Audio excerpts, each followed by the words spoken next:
Every morning, the countdown begins for the markets with meticulous research and analysis designed to help you capitalize on the trading day. Beaming live from the CNBC-TV18 Motilal Oswal studio.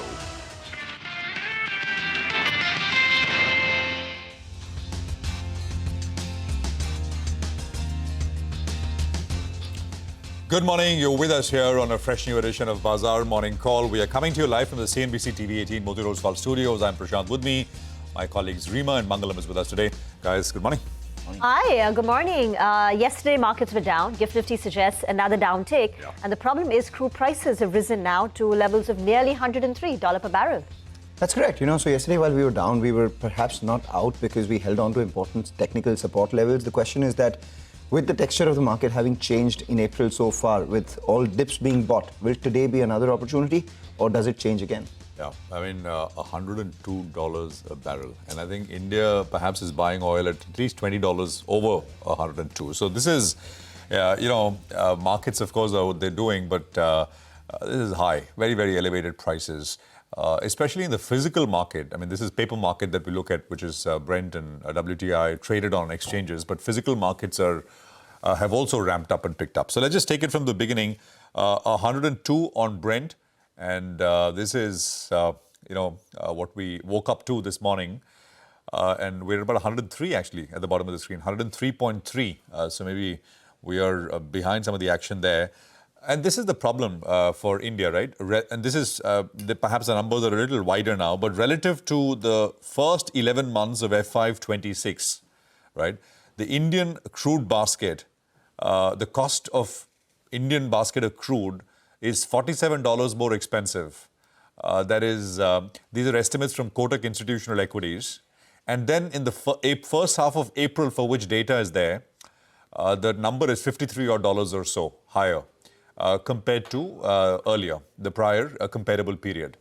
And perhaps if oil prices stay around the 100, these numbers will look even bigger for the second half of April, which means that every day you're importing about 5 million barrels of oil. That's our import. You add this to as extra cost, and that's the reason why for macros this is not all that great. Actually, even for micros, we've not seen pass through to consumers, but we just need to wait and watch if that will remain the case or that will change slowly but surely. I mean, for example, petrol and diesel prices. The government's taken an excise cut, so it's foregoing its own revenue. But post-elections, post the 29th of this month, will we see petrol, diesel prices going up? And that has feed-through implications for consumers across the board. Now, standoff, of course, I mean, the news flow has not changed, and that's the reason why oil prices have changed up. So, standoff at the Strait of Control, the control of the Strait of Hormuz continues. Iran is basically made, and the flashes were running before we started the show. Iran makes lifting the blockade, U.S. blockade, a key demand for resuming negotiations. So we're at that point where we don't know whether negotiations are going to happen. There were some reports, for example, which said that the deadline, yesterday morning, same time, the understanding was that there's no deadline to the ceasefire extension. Then there was some reportage which said, well, the extension is only for 3 to 5 days. But overnight, the White House press secretary clarified that, I mean, it's his call, president's call, and there is no sort of deadline. So it's a permanent ceasefire, perhaps it gives it a positive color, but the permanent state of affairs like this also means that oil's not getting through the strait, and that's the problem. This is about 12 hours old, the news, but the Iranian Revolutionary Guard Corps fired on and seized 2 vessels in the Strait of Hormuz. That came through, so not exactly great news. It's the ripple effect, of course, is being felt through across Asia, GCC countries. So the Treasury Secretary Besant was on record yesterday saying that many Gulf and Asian countries have requested forex swaps. I mean, basically dollar swap lines to tide over the crisis. And of course, now I'll get to the US markets, right, which have rallied to a new all-time high. And you look at that and say, well, all's well, but all's not well. I mean, S&P 1.5%, 1.25%, and the NASDAQ up about 1.6%. US is a net energy exporter. They do pay more at the pump.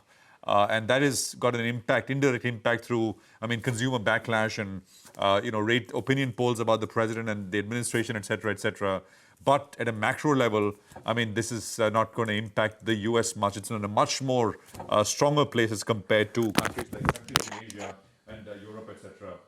as well. I mean, the All right, levels, I think... you need to fix your mic. I lost my mic. All right, I'll just fix it. Go on. All right. In the meanwhile, let's just do a quick check on the Asian markets, and then we'll continue chatting with Prashant. He'll give his view. Well, Asia is feeling the heat now this morning. They've had a fantastic run, and today some profits are being booked off. Nikkei is down nearly 1%. The Korean markets are holding up in the green, so that's a mixed picture. Kospi is up nearly 1%, but Taiwan too is in the red. Mike's back. Mike's back. So, I'll just wrap up things, right? The point I was making is U.S. equities markets are all-time high, but is that a real signal for markets, big oil importers? Perhaps that's a disconnect. And that's the reason why you shouldn't you wake up and look at US at an all-time high and wonder, well, why shouldn't the market go up 1.5% or whatever, like it's done in the US as well? Because there is a disconnect. And it's showing through, right? I mean, the rupee was under pressure yesterday once again. And the question is one final battle kind of pending? And I'm putting it in a more dramatic way. But that's where we're at. If oil stays at 100, I mean, there will be demand for dollars to buy oil importers, and of course, many others out there as well. And generally, sentiment-wise, is quite negative for the currency. So, just leaving you with levels, 24,670 is the immediate resistance. It's nothing but the neckline of the full pullback that we've seen from the lows. You join the lows of August and February earlier this year, and that's the neckline. 24,670 is that level. The support is where the market found resistance earlier, which is roughly the 24,300 level. And that's basically very, very immediate. I mean, it's narrowing, but 670 on the upside and about 24,300 on the downside is what we're working with. GIFT Nifty, I think, is indicating a lower start, and then we'll have to pick it up from there. 200 points lower on the GIFT Nifty implied open. Mangalam has gone across to the wall with a quick sense of what the F&O positioning and data looks like. Mangalam. Well, in yesterday's trading session, there was a tug-of-war between the IT index as well as the Nifty Bank. And towards the end, the IT index moved off lows, the Nifty Bank moved off highs.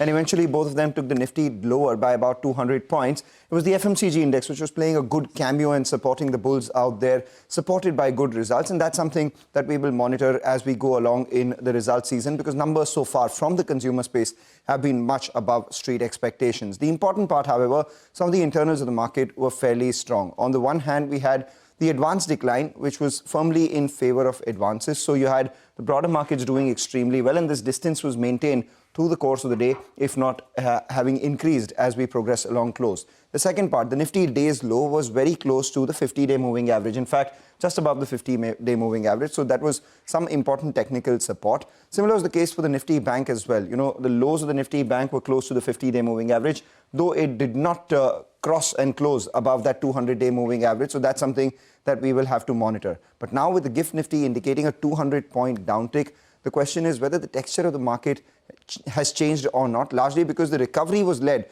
when oil prices were sub-100. And now as we speak, oil is above 100, closer to 103. So to that extent, every rally may be vulnerable to being sold into. And that's exactly what, the institutions are seeing as well. With the FII selling on a net basis has come down over the last few trading sessions, but a sell nevertheless. Yesterday, the domestic institutional investors also sold about 1,000 crores. What the FIs are doing is more visible in the F&O space. After having covered a lot of short positions going from 15% long to 22% long, the FIs yesterday sold about 1,500 crores in index futures, 3,700 crores in stock futures, and sold way more calls. Now their long exposure still at 22%, but is off the 23% that we saw yesterday.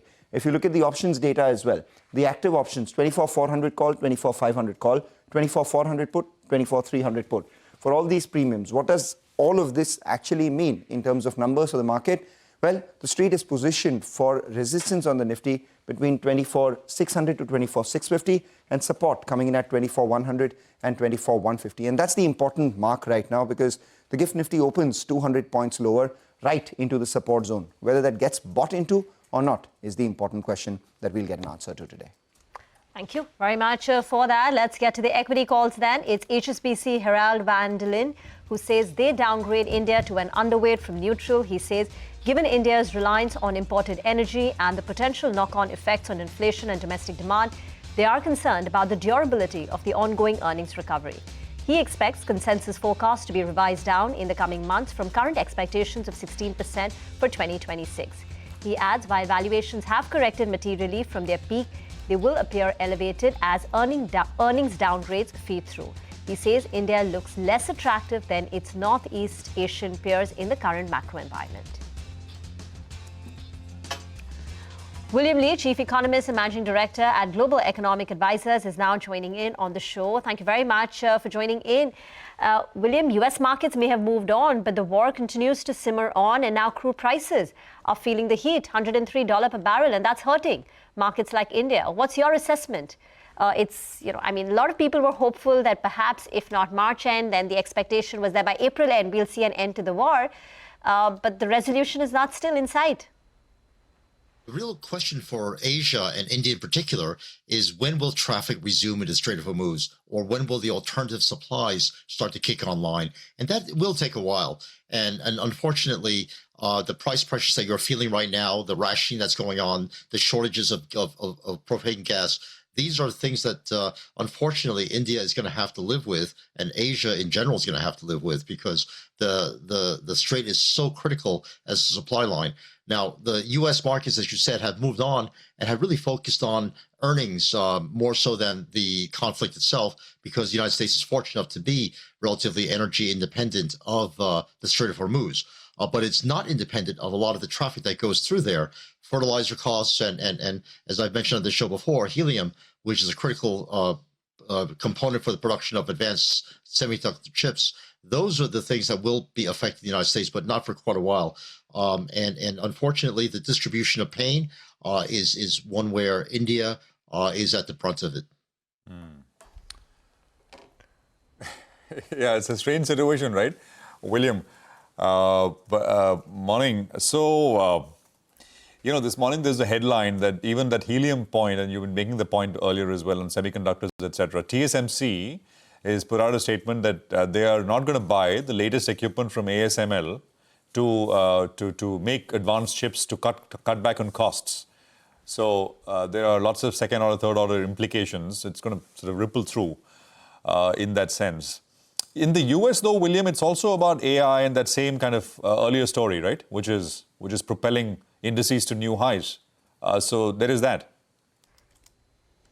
There is absolutely that. And I think what's not talked about enough is that even though the markets themselves are so optimistic about profitability possibilities that come with increased AI usage and integration of AI into production, one of the fears that I've been pounding the desk on is how it is that AI will be interacting with people, labor.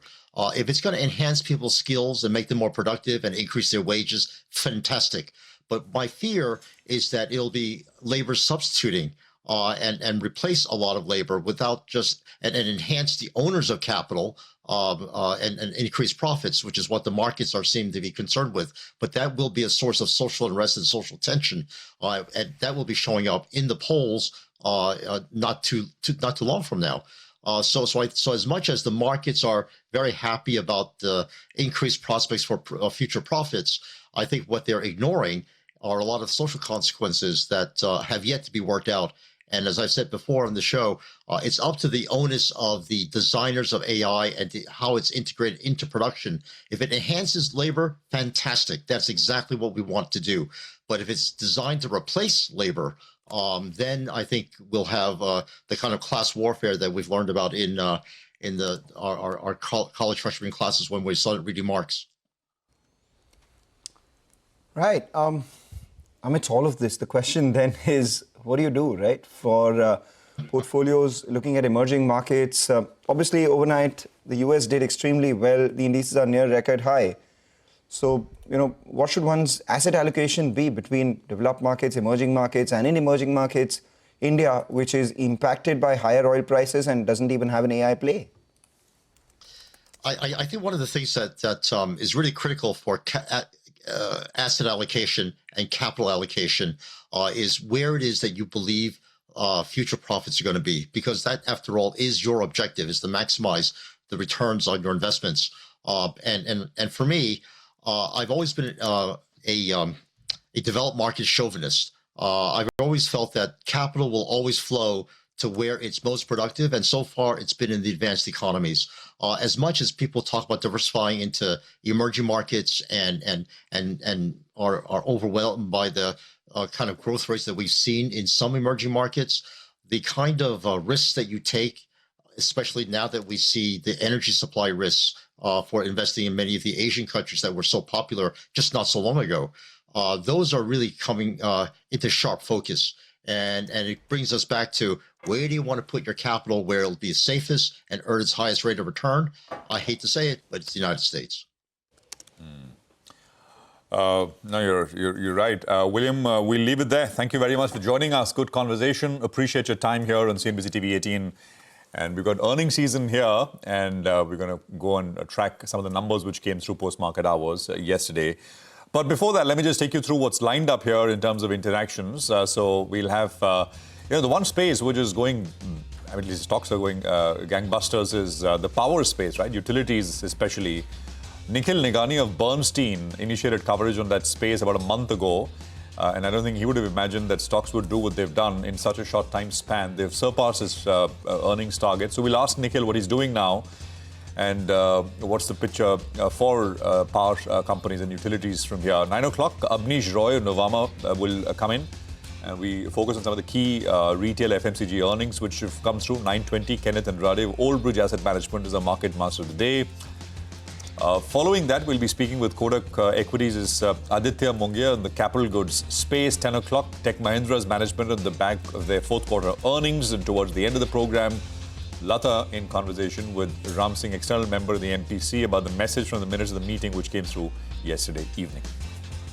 Right, with that, we'll take a short break. A lot of stocks with heavy action to track today. We'll get to it in just a bit in our special top 10 segment, but let's give you a preview. Trent, good numbers coming in. Oracle Financial Services as well. Tata Communications, SBI Life, Jio Financial Services, GE Vernova, TND and Telecom stocks. They are on our radar on the back of positive news flow. L&T Tech Services, Bharat Coking Coal and Havells India are stocks that are likely to open in the red.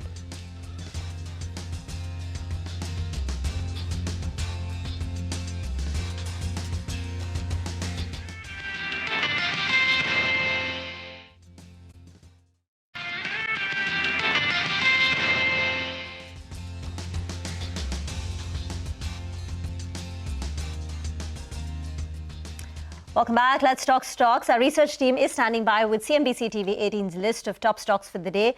But Mankalam, the big one is Trent. How did it look? The big one is Trent, and we have three things which are going their way. One, solid operational performance. Two, the company is given a bonus. The street was expecting that, 2:1. And the third part, the board has also granted an enabling approval for fundraise via rights issue to the tune of 2,500 crore rupees. First, the numbers. Revenues, the street was fairly prepared for it. So 5,000 crores versus street expectations of 5,050 crores, there's about as well. But EBITDA is where the beat came in. The street was working with a number of 850 crores. The company reported 930 crores. Margins as well. The poll was sub 17%. The reported numbers were over 18%. And the net profit as a result of which was a healthy beat. From 375 crores expectations, it come at around 413 crores. Even if you look at just year-on-year growth on the EBITDA and net profit, it's 42% jump out there for the EBITDA, 32% jump for the profitability, obviously lower because of higher depreciation. But importantly, the management commentary is fairly heartening. They say that consumer sentiment will recover further in the coming months. They've been very honest as well with admission of some of the things that they've done in the past. They said that they've recognized that expansion program for Star stores have been slower. They're looking to accelerate those stores going forward, so that's a positive. But going forward, the only fly in the ointment would be input costs of select raw materials beginning to witness some inflationary pressure. So will they hold on to these margins or not is the big question. The stock, while it has rallied about 32% in the last month or so, it's also down 47% from its 52-week high, or rather all-time high. So maybe there is some value in it despite the valuations, largely because the company is now coming back on the growth path. So on the PEG ratio front, it may look a little attractive. All right, let me take it forward now with numbers from LTTS and Oracle Financial Services. Now, LTTS, that's L&T Technology Services, Q4 numbers are a bit subdued, but the guidance for the next 5 years is positive. So the company's Q4 numbers, remember, are not comparable because they sold part of their business, Smart World Cities, SWC, just towards the end of March. So these are the numbers which are comparable, continuing operations. Revenues are down 1.1%. EBIT margins are up 40 basis points to 15.2%. The company has not given a formal guidance for FY27, but they have said they will grow faster than the industry. Now, the company has now laid out the next 5-year plan. It's called Lakshya 31 plan, where they're saying the top line will grow by 13 to 15% over the next 5 years CAGR. They are doubling down on 6 bets, with engineering intelligence being the main pivot and EBIT margins in the range of 16 to 17%. They have divested the businesses that don't make sense in the new world, some of the low margin businesses. So that restructuring exercise took place in Q3 and Q4. And now the company starts this fiscal with a clean slate, and they have set an ambitious target for the next 5 years. Oracle Financial Services, generally numbers are lumpy because, it's a products business. Maybe Q4 is typically stronger, but very strong numbers. Revenue growth of 20%, big jump in the company's EBITDA margins now stand at 51%. So I'm going to go with Green for Oracle Financial Services. All right, Rima, that's on Oracle Financial Services. Let's go across to Sudarshan now, who's joining us with an update on Bharat Coking Coal. Sudarshan. So it's the first quarterly earnings from Bharat Coking Coal, which is the subsidiary of Coal India, and the recently listed company's share price has jumped almost 50% from its listing price of around 23 rupees per share. Current CMP is around 36 rupees per share. But if you talk about the earnings are weak. You talk about profit, EBITDA, or even revenue. So revenue has come down 15%, and it has come in at 3,283 crore. Company has reported EBITDA loss of almost 35 crore versus EBITDA of 62 crore in the same quarter last year. Profit has slipped despite a sharp increase in other income. Other income has jumped 95%, but there is a decrease of almost 60% in profit, which has come in almost 27 crore versus 66 crore in the same time last year. Even offtake has reduced. Offtake in Q4 FY26 has come at 7.22 MT versus 10 MT in the same quarter last year. That's a reduction of almost 10%. So I'm going with red for Bharat Coking Coal. All right. The management joins us, by the way, a little later on the program. So thank you very much for that. Well, from IT to telecom, Rima, Tata Communications reported?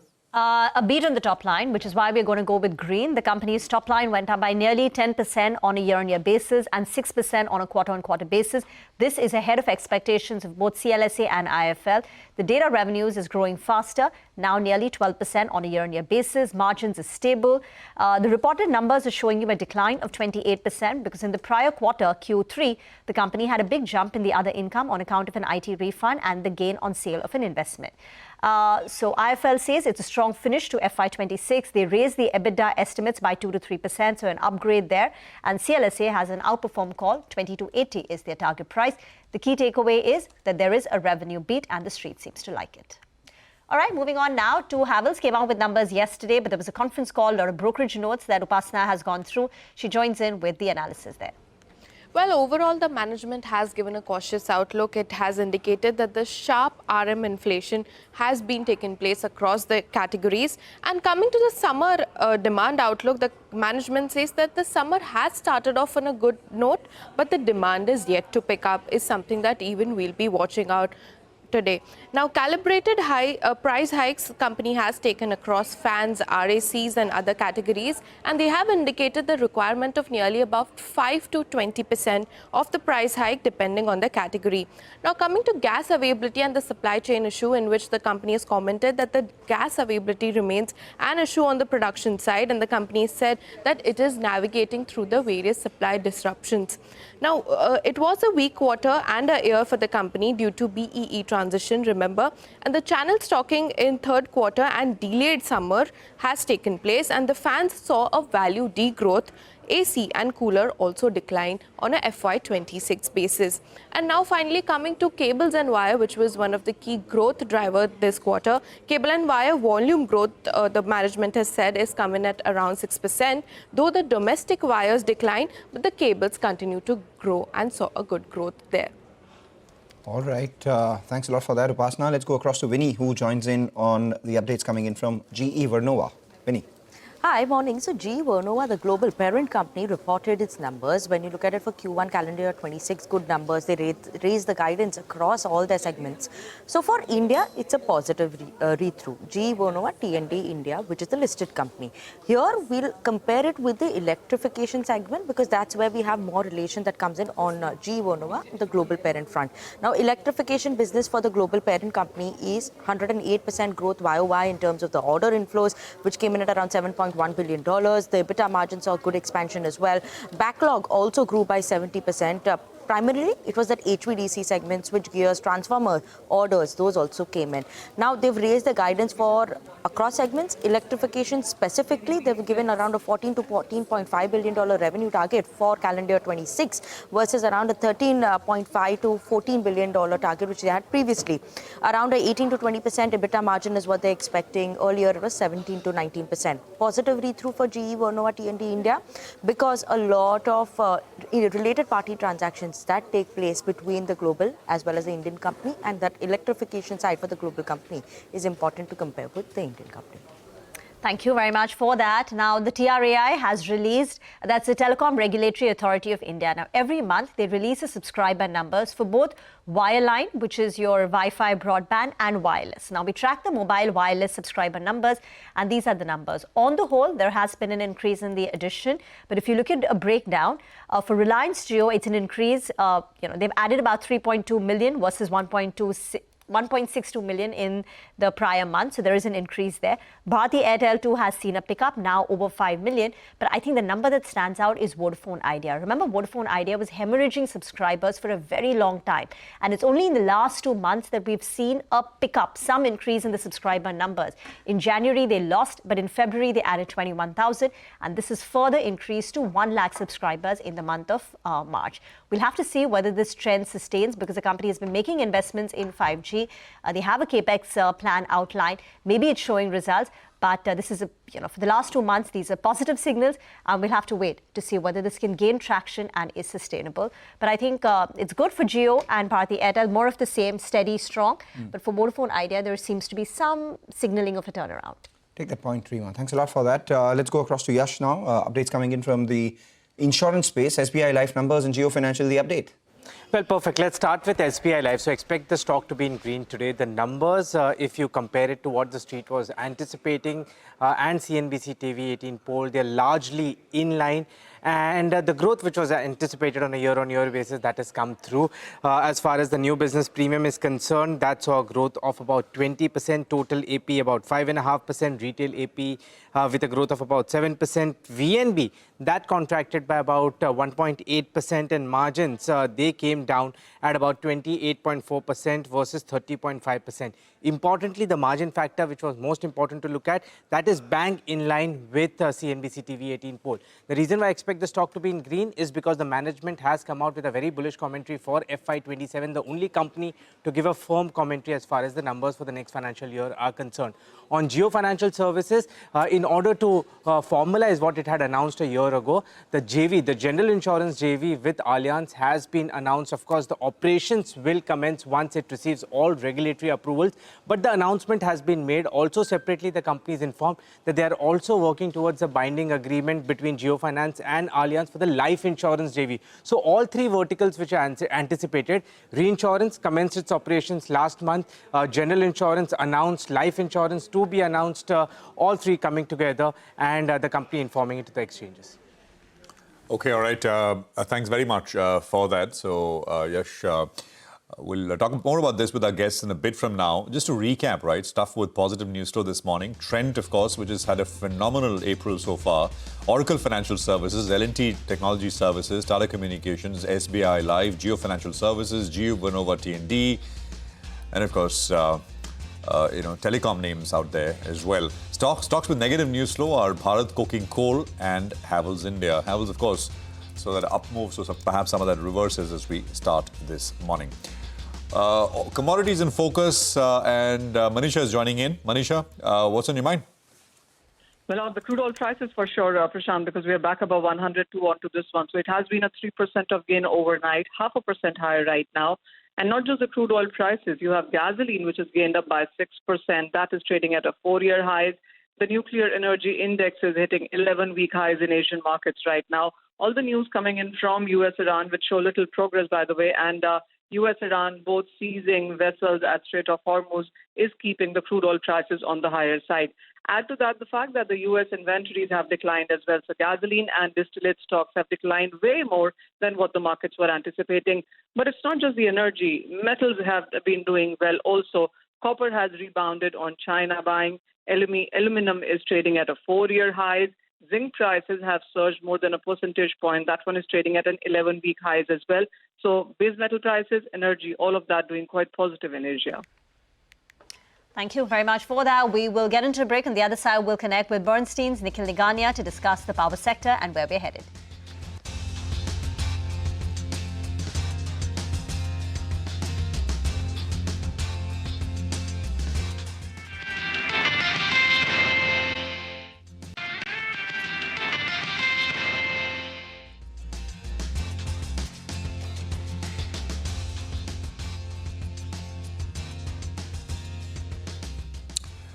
Welcome back. There's 30 minutes to go for the pre-open session to kick off. Well, the one sector which has been doing extremely well has been power utilities. Actually, not just utilities, but power distribution companies, renewable companies, and other allied sort of stocks as well. Nikhil Nigania, Director and Senior Analyst at Bernstein, is with us. Nikhil initiated coverage on the space about a month back, a little over a month back. And Nikhil, safe to say, the calls worked out great, so congratulations. But is this worked out, would you say, too well? Where are we at? How would you assess prospects now, Nikhil? So you're right, Prashant. So I think for the sector, what's working, and then maybe, as you said, is it too hot right now? So what worked for the sector are three things, three tailwinds which are there. The biggest one, of course, is energy security. I think it's fair to say today energy security is more important than energy transition in the country. The second tailwind which is working is the data center push. So if you look at from a medium to long-term perspective, the case for data centers to come up in India, the way Google is setting up as well, is strong. And the third tailwind is expectation of a strong power demand in the coming months, given a weaker monsoon expectation and low base of last year. So these three tailwinds is what has helped power utilities and the broader power value chain as well to do well in the last month or so once the war started. But that said, as you rightly put, the valuations have run up too fast. We don't see a lot of headroom from a fundamental perspective, at least on many of the things in the sector. Nikhil, there was an interesting stat which I think will help us focus the mind a little bit. And I think you put this inside out. You said, well, or maybe one of your colleagues, that the valuations of utility stocks, IT services and private banks have all converged now, right? So just talk about that a little bit. How should we... yesterday I put that to a guest in the program in the afternoon. He said, well, maybe, the others need to re-rate a little bit. So yeah, just your thoughts. You're right. So I think we looked at the chart for the last, 10, 15 years. This is the first time, not just it's government utilities. So NTPC and Power Grid are trading at similar or higher multiples than the largest private banks in India and even the IT service stocks, which were the darlings of the sector, the stock market for over a decade. Despite having, the ROEs are similar, the earnings growth expectations are similar or lower. So it surprised us as well. So maybe there's some time for rotation a bit out of the power sector into some of the other sectors, as you put. Nikhil, you want to just update us with the valuations now of the power sector, how they stand right now with the kind of rally, and put it in context with, say, the valuations a year back or the last 3-year average? So valuations, power sector started doing well post 22-23, post COVID. Once the power demand picked up, power shortages started to come. So NTPC, if I take the example, for the longest time, 2010 to 20, it would have been at a one-time book multiple. Today, it is at 2 times book, similar to large private banks. And even on an earnings multiple, it is about 15, 16 times earnings multiple. Couple of private banks are cheaper than that. Even IT service stocks are similar or lower. Power Grid is at 3 times book multiple. It is 17, 18 times earning multiple. So I think reasonably well priced now, the utility stock.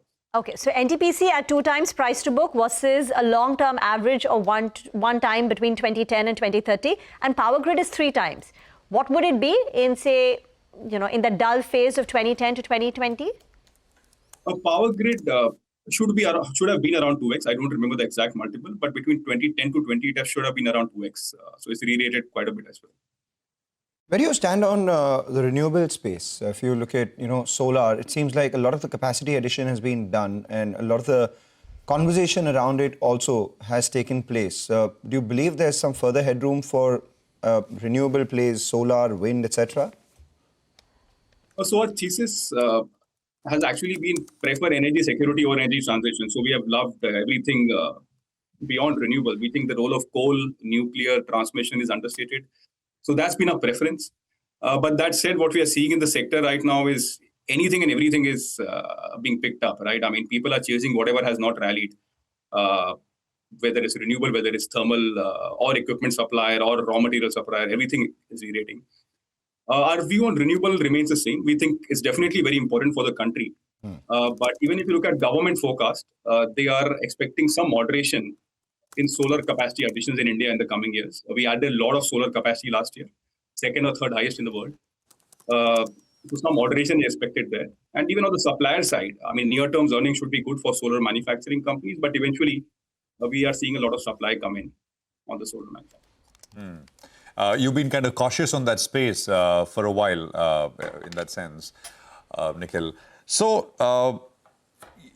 just one basic point, this AI data center boom, etc., which is happening in the US, right? And I think there was some data that the number of, the amount of demand from data centers in the US compared to the power connection they're waiting for, it's at a record high, right? What is that? Do you have the number here in India? I mean, projected maybe a year out, 2 years. What's the demand-supply mismatch? Yeah, so US is a unique case. So what is happening globally, I think globally for the first time in the last 30 years, power demand is expected to outpace at least the GDP growth of the world. Because globally this electrification theme is playing out. And the data center theme is very strong in the developed markets, which is US especially. And within US, also if you look at some pockets like Texas, it's incredible. I mean, so Texas total peak power demand is 85 gigawatts. And we could see about more than 200 gigawatt of demand waiting for grid connection and power supply to come in the queue. So there's a massive sort of a upcycle in some parts of US that is happening. To your point, in India, again, it's not to that extent because we have always been a growing market. Unlike US, where power demand was flat for 20 years, and suddenly there's an inflection. We've always been a growing power demand market. So data centers are expected to be about 2-3% of our power demand by 2030. So it's helpful, but it's not game-changing. And in terms of gigawatts, maybe anywhere between 5 to 10 gigawatts by 2030 is what the data center capacity will be. Got it. Depending. Got it. So Nikhil, I know you don't track the transmission and distribution companies, right? But it's an allied space. I mean, I'm sure you. So I'm not asking you for a buy-sell kind of a view here. But what's the opportunity? So utilities are an India power demand story, right? You're not going to export power out. But transformers, etc., you do export. I mean, companies like Hitachi, GE, etc., do export out. Maybe others as well. So what's the best way to get exposure here if you don't have exposure? I mean, Nikhil, at this point. No, sure, Prashant. Again, I can't comment on valuation since I don't cover the equipment names. The only one I cover is sort of an L&T, which is the EPC company in that space. So what is happening in transmission is suddenly globally the whole world needs transformers. So even in Texas, the example I gave, demand is there. Power plants are ready to be set up. The challenge is transmission. I mean, transmission line takes years to come. And suddenly everywhere, whether it's Europe, whether it's US, whether it's India, transmission lines are becoming the bottleneck. And within transmission lines also, the high voltage transformers are suddenly the constraint. And even within that bucket, there's a segment which is HVDC, high voltage DC segment, where there's a long queue out there waiting for equipments. So in Europe, I understand the wait times have stretched to as high as 10 years for an HVDC converter. So that is a segment which has seen the most traction. The companies doing it in India, again, none in our coverage, but there is Hitachi, there is GE, there is Siemens Energy. Those stocks have done well, but we are not in position to say, I mean, it's a fair value or not. Okay. Within your coverage, Nikhil, does anything of, again, to those who don't have exposure, does it make sense, even if you stretch out the timelines a little bit, that you want to buy and hold, or you think it's just too, you can't justify it, valuation and fundamentally?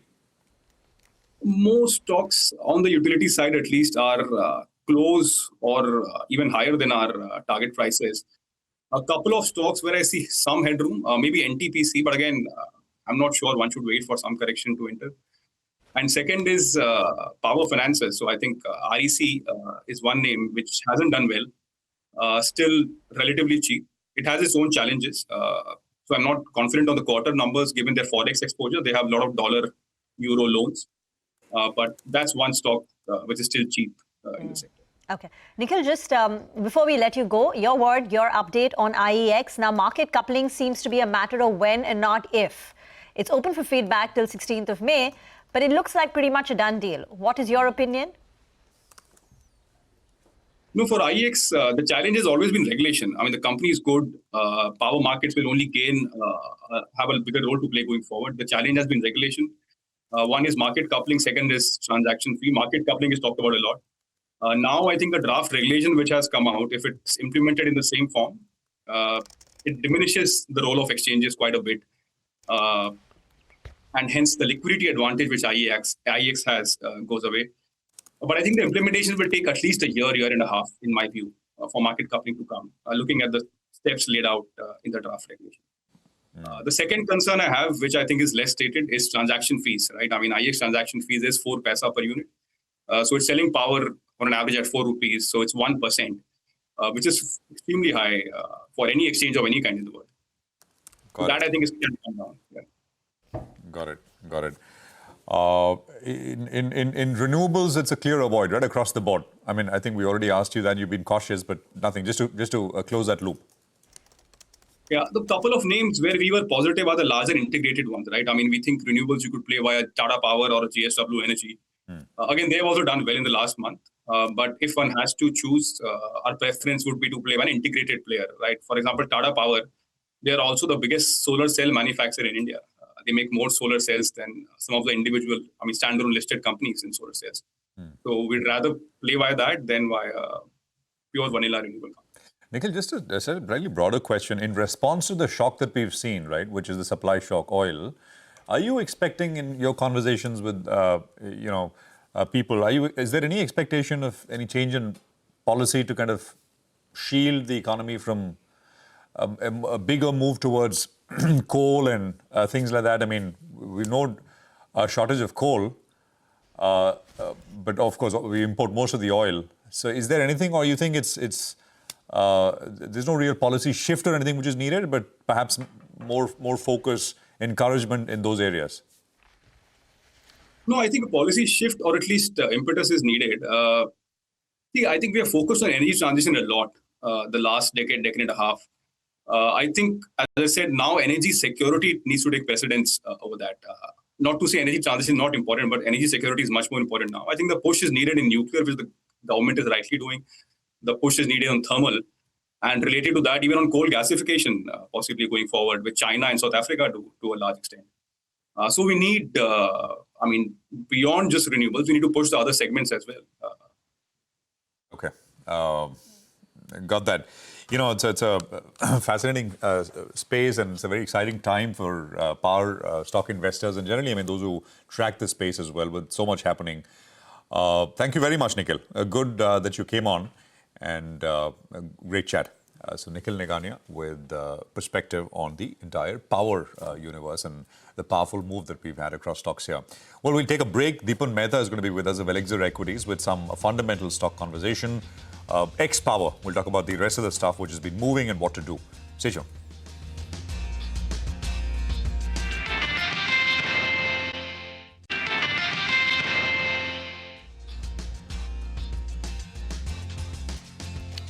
Welcome back. You're watching us here on Bazaar Morning Call. The Gift Nifty down about 240 points. Not a particularly good day for the opening, especially given the oil prices are now inching towards $104 per barrel as well. But amidst all of this, there are a bunch of stocks that did well in yesterday's trading session.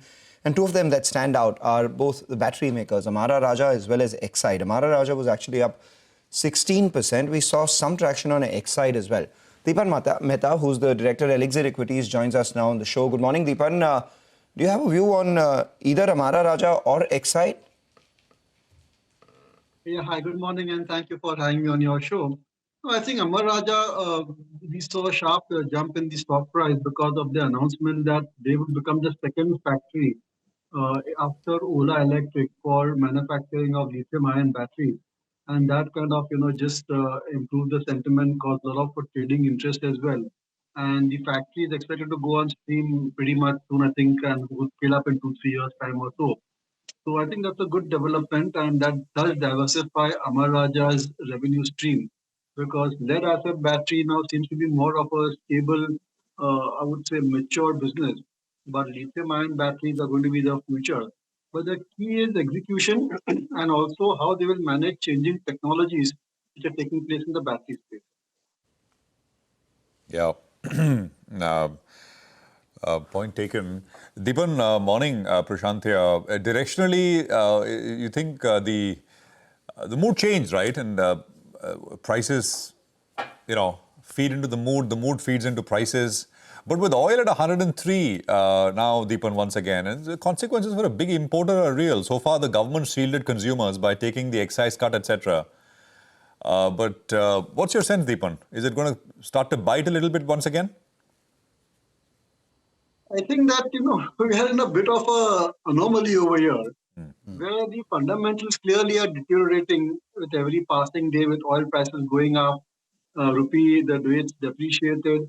Now interest rate cuts are out of the window, but stock prices remain at these levels. Valuations remain fair, I would say. So I think a lot of liquidity is coming into our market, which is holding stock prices higher. And this earnings season will be fine, but I think June quarter will be very challenging. So I would say that it is best to just be a bit cautious. Actually, intuitively, I feel that time has come to perhaps increase a little bit of cash levels, and you may get opportunity few months down the line once the actual impact of higher oil prices and supply disruptions, increase in raw material prices, once that starts to show on the results and on the market commentary, corporate announcements, that may provide an entry opportunity. So I would say that furthermore consolidation with a downward bias. Consolidation with a downward bias. What about, the consumer space? Everyone's been saying that so far, it hasn't been growing, etc. But fourth quarter numbers tell you that something switched. Demand is coming back, and maybe cost savings that the company has done, lower inventory that they're sitting on, and some savings coming in from GST as well, has led to margin expansion much further than what the street anticipated. Do you think this is likely to play out in the next few quarters as well, given the price hikes that these companies have taken? And with price and volume growth together, they're back on the growth path? No, Mangal, if you're referring to the FMCG companies, then I would still say that any such increase in appreciation stock prices are good exit opportunities. And I think base effect certainly has benefited FMCG companies because last few quarters have been very slow. And as you said, GST has led to a little bit of up trading. So premiumization also playing out for them. But underlying volume growth still remains very tepid. It's a structural problem where now volume growth for some of the big categories like soaps, detergents, toothpaste, hair oil, that's in the low single digit, more or less in line with the population growth. So I'm not that convinced about the revival in FMCG. I don't think it's sustainable. There are many ways to play the consumer theme now, right from appliances, air conditioners, travel, hospitality, medical expenses in hospitals itself. So I would say that it's better to diversify the consumption basket away from FMCG companies, where I think the scope is far better because the expenditure of a household also is quite rapidly changing and has certainly changed over the last 10-15 years. Mangalam, have you, there was a trend, right? The brokerage. Yeah. I think I saw a sell from Citi this morning. Yeah. Stocks rallied quite a bit, right? I mean, 40% in the last 1 month. coming into these numbers? If you look at the Trent stock price, it's rallied about 32% in the last 1 month or so, from closer to 3,200, 3,300. It's gone all the way up to 4,400. Yeah. And it's trading at around 72 times FY27 earnings, 60 times FY28 earnings. The important part, however, here for Trent is, rather than just the absolute price to earnings ratio, you've got to look at price to earnings and growth. What's happened in the fourth quarter is that growth has returned, and the street believes that this is likely to accelerate going forward. So of this 15, 16, 17% that the company reported in the last 3 quarters, that's become 20% in the fourth quarter. If that accelerates to about 22, 23%, then price earnings to growth ratio looks a lot more palatable than what it was, say, when the stock was trading at around 8,000 rupees as well. So maybe that's the call that everyone's taking. The only fly in the ointment here would be the margins, because this quarter the margins expanded fairly and squarely. The company sees some input cost inflation going forward. So whether that happens or not, growth path is, however, fairly clear because of the number of stores that they've added over the last few quarters. So let's see how that goes. But Deepan, your view on Trent? No, I think you mentioned a very important point, which is there in the investor release as well, that the management did say that input costs are increasing for them. At the same time, they also said that so far the geopolitical event has not an impact on consumption, but that is something which they are anticipating. So you could have a soft couple of quarters for Trent per se. But I think the long-term trend in Trent has to be a gradual compression of the PE multiple. We've already seen that happen. What was trading at 200 times now is available at 90 times trailing 12 months, and now about 670 times or so for the current year, FY27. So what I expect is that, the underlying revenues can grow at 20% or thereabout, but the stock price can go up by 12, 13, 14% on an average basis. That way, in 2-3 years' time, the PE multiple is more in that range of 50, 55 times, which is a good, I would say, a reasonable valuation for a consumption-oriented business like Trent. But having said that, I wouldn't advocate selling off Trent. As a measure of disclosure, we're invested in it. And I still feel that overall returns, when you compare to the rest of the market, will be slightly on the better side for Trent. It remains an outperformer, but don't expect superlative returns like 30, 40%, what was the norm a few years ago. Yep. I got that. I think there is and Nimesh can confirm, HSBC has come out with a broad kind of strategy type of note. They've downgraded the market to an underweight from neutral. And that's the thing, right? I mean, the market goes up 1,500 points and suddenly you're flipping from at one end, and the range is now so, in that sense, small, because as you go up, you are faced with headwinds of oil prices and all of the consequent implications of that as it feeds through, as Deepan was kind of talking about there as well. So, you're in this range. We'll see as what happens as we open up this morning. The pre-open is about 7 minutes away. Let's just quickly run through some of the movers, the big movers from yesterday, both price and volume-wise. Hormuz is here with that list. Hormuz, take it away. Morning, Prashant. And HCL Tech, of course, cannot talk about that. As an 11% fall yesterday was the biggest since October of 2015. And Wednesday's volumes were the highest since May of 2016. And both the 1300 call option and the put option yesterday were the most traded in the F&O space yesterday. Now, there are 3.5 crore shares were traded yesterday on HCL Tech. The 20-day average is close to 40 lakh shares. And even after such high volumes, 45% of those shares were marked for delivery as well. So 1.5 crore for delivery. The 20-day average here is only 22 lakh shares. The stock now from its 52-week high, which is 1780, is down close to 30% from those levels. And it was the most traded stock yesterday on the Nifty 500, turnover crossing over 4,000 crore rupees. Now, Urban Company as a stock has been doing well in the month of April. All of these platform companies have done well this month. The third straight day of gains. 8 out of the last 10 sessions, the stock has ended higher. Wednesday's volumes, the highest in a month, the second highest in 2026 as well. Over 4 crore shares traded, 20-day average of close to 90 lakh shares, 18.5% of those marked for delivery, and close to around 80 lakh shares for delivery, 20-day average of close to 30 lakh shares.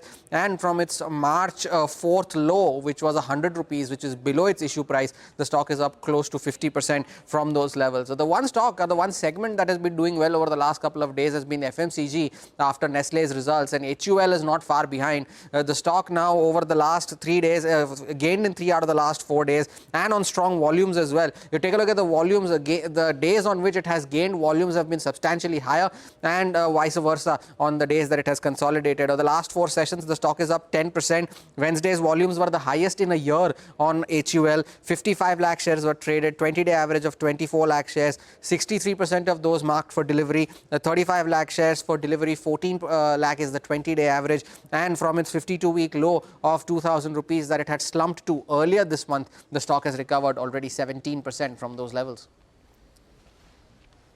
Thank you very much for that. We will slip into a break. We'll come back with the pre-opening rates. We'll also be joined by Abneesh Roy of Nuvama to focus on the key retail and FMCG earnings, and we'll get in our technical experts.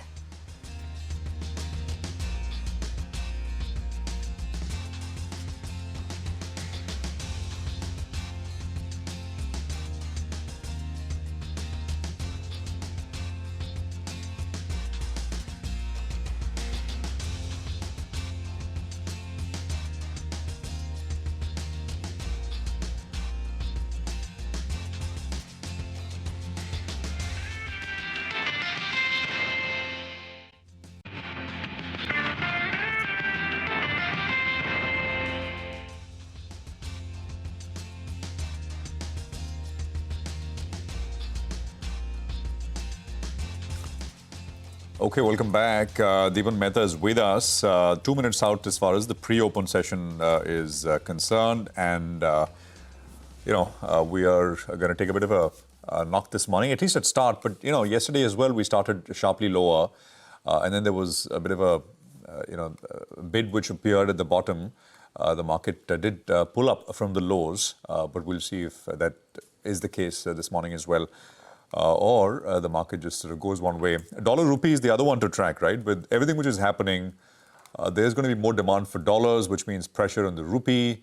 A pass-through of prices at the pump level means higher inflation. So it's a complicated situation macro-wise, which you must keep in mind as you move forward. And of course, the backdrop is a market which has snapped back ferociously in that sense. Deepan, just in terms of advice, and stocks are up 30-40%, would you advise, those, which you kind of sort of maybe had bought at the margin because they were looking too depressed but don't have high conviction in, would you advise pruning positions, taking some profits? What's the sense?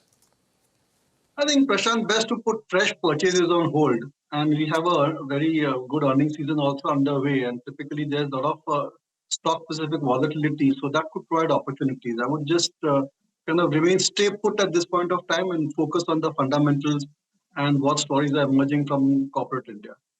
Okay. Any stories you like which are emerging, which you've seen so far in the quarter where there's some mispricing stock-wise? Not really, but I did think that Tata Communications looks interesting. After many quarters, we find that the underlying growth has improved, and also it's some sort of a play on data center as well as increased data consumption. And now that seems to be driving the growth, and also the effort the management has made for its digital projects. That also, I think, has now kind of shown some fruit over there. So this is one company that I think we are now adding to our watch list. And being a Tata Group company, of course, will trade at a premium valuation. And there are a lot of moving parts in it. And all the time, there are certain extraordinary items which kind of, vitiate the exact underlying growth and the valuation. But I think that it's reaching a sweet spot over there where the risk return may favor you. Having said that, it's a company which we have invested many, many years ago, but as a measure of disclosure. But we should be looking at it in new light after this quarterly number.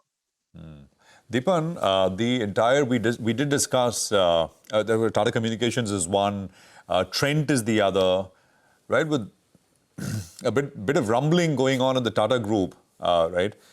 Across the listed universe, Deepan, anything else out there which one should keep an eye out on? Some of the big underperforming names. This Tejas keeps coming up once in a while on the radar. Sharp spikes, sharp sell-offs. Anything else in that group? Okay, but again, usual disclosure. Tata Elxsi, I think if you see the numbers of Tata Elxsi, after many quarters, they have shown kind of mid-teen step of growth rate.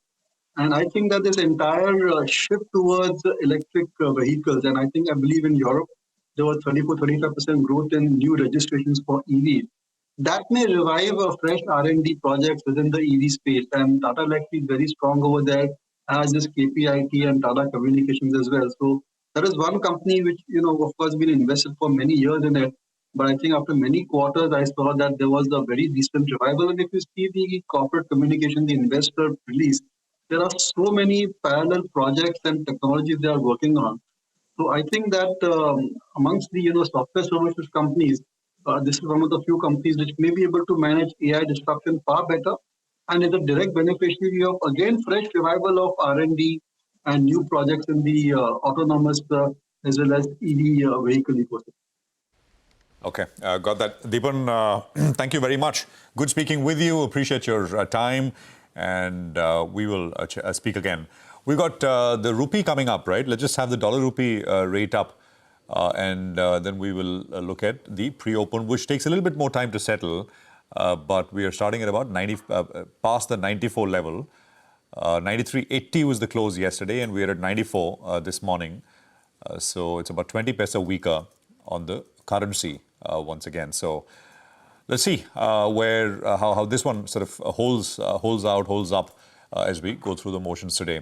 Mitesh Thakkar of Bonanza is with us. Sudarshan Sukani is also joining in with what they'd want you to do with regards to trades. Sudarshan, you go first. How's it looking? Good morning. Well, it's looking the same as it was for the last 3 days. Do not trade. I've been saying that from Monday onwards. This is not a market where we are seeing higher prices. We are seeing resistance. The chances are that we will see a decent and significant correction, at which point buying opportunities will emerge in the Nifty. But today, we are seeing a continuation of a decline that is just beginning. Now, I don't think we should go short because that's a very specialized task, but do not buy. Got that. You've been categorical enough to, say when the market texture was changing from sell on rise to buy on dips as well with the start of April. From there, now you're saying that maybe the texture is changing once again. Mitesh, would you echo the sentiment? Do you think that after the rally that we've seen already and now the news flow and the price action, the sentiment has changed, the underlying sentiment? Good morning. I am still not sure of that. But yeah, I think what can happen is that, see, this entire up move started was more of a pullback to the decline which we saw in the month of February and March. And now I think, it might be taking a breather. We might get a pullback. But for me, I think a critical test will come close to about levels of 24,000, 24,050. In case the market does not break below that, then I think there will be one more leg on the upside before, the market can turn corrective. So that's the level which I'll watch for. 150, 170, 200 point kind of a gap down opening will not immediately be of interest to me. But yeah, if we fall further by about 70, 80 points from there and go close to about 24, 100, I think that's when, I would start looking at possibly understanding if there are going to be long positions taken in the index as well as stocks. Right. And what stocks would you bet on? I have today for the day, I have 2 buys and 2 sells, and sells are from IT names. Yesterday, the IT stocks had a good kind of breakdown. So HCL Tech was a call yesterday as well. Now can be sold with a stop at 13.10 for targets of 12.30. Persistent also had a gap down opening and a negative crossover. So sell with a stop at 51.50 for targets of 4,900. And on the buying side is Swiggy. Swiggy was in fact also a call yesterday during the day. It moved up well and now can be bought if you get it around a couple of points lower. So buy around 292 with a stop at 287 for a target of 303, 304. And CDSL similarly on a mild decline around 13.15, 13.10. Try to take long positions with a stop at 12.98 for targets of 13.55. And Sudarshan, your stock calls? Well, Adani Enterprises is a buy with a stop under 2215. Hind Liver is a buy with a stop under 2320. Indian Bank is a short. It's a short sell with a stop above 940. And IEX is a short with a stop above 130. But broadly, I would go with the downside view today. All right, you would go with the downside view today, but one stock which is holding fairly well in pre-open is Trent.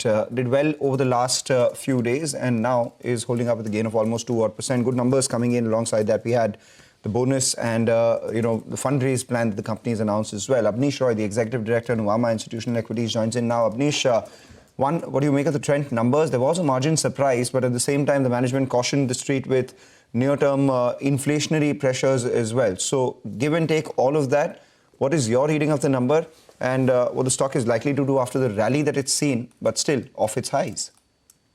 Sure. Good morning. Thanks for having me. Yes, I think the worst seems behind for Trent. Yes, the overall revenue growth of 20%, I think going ahead also there is a good visibility aided by some of the price hikes, at least in the Star Bazaar part of the business, which will happen because FMCG will take that hike. And core business also is doing well. The margin surprise was there. You're absolutely right.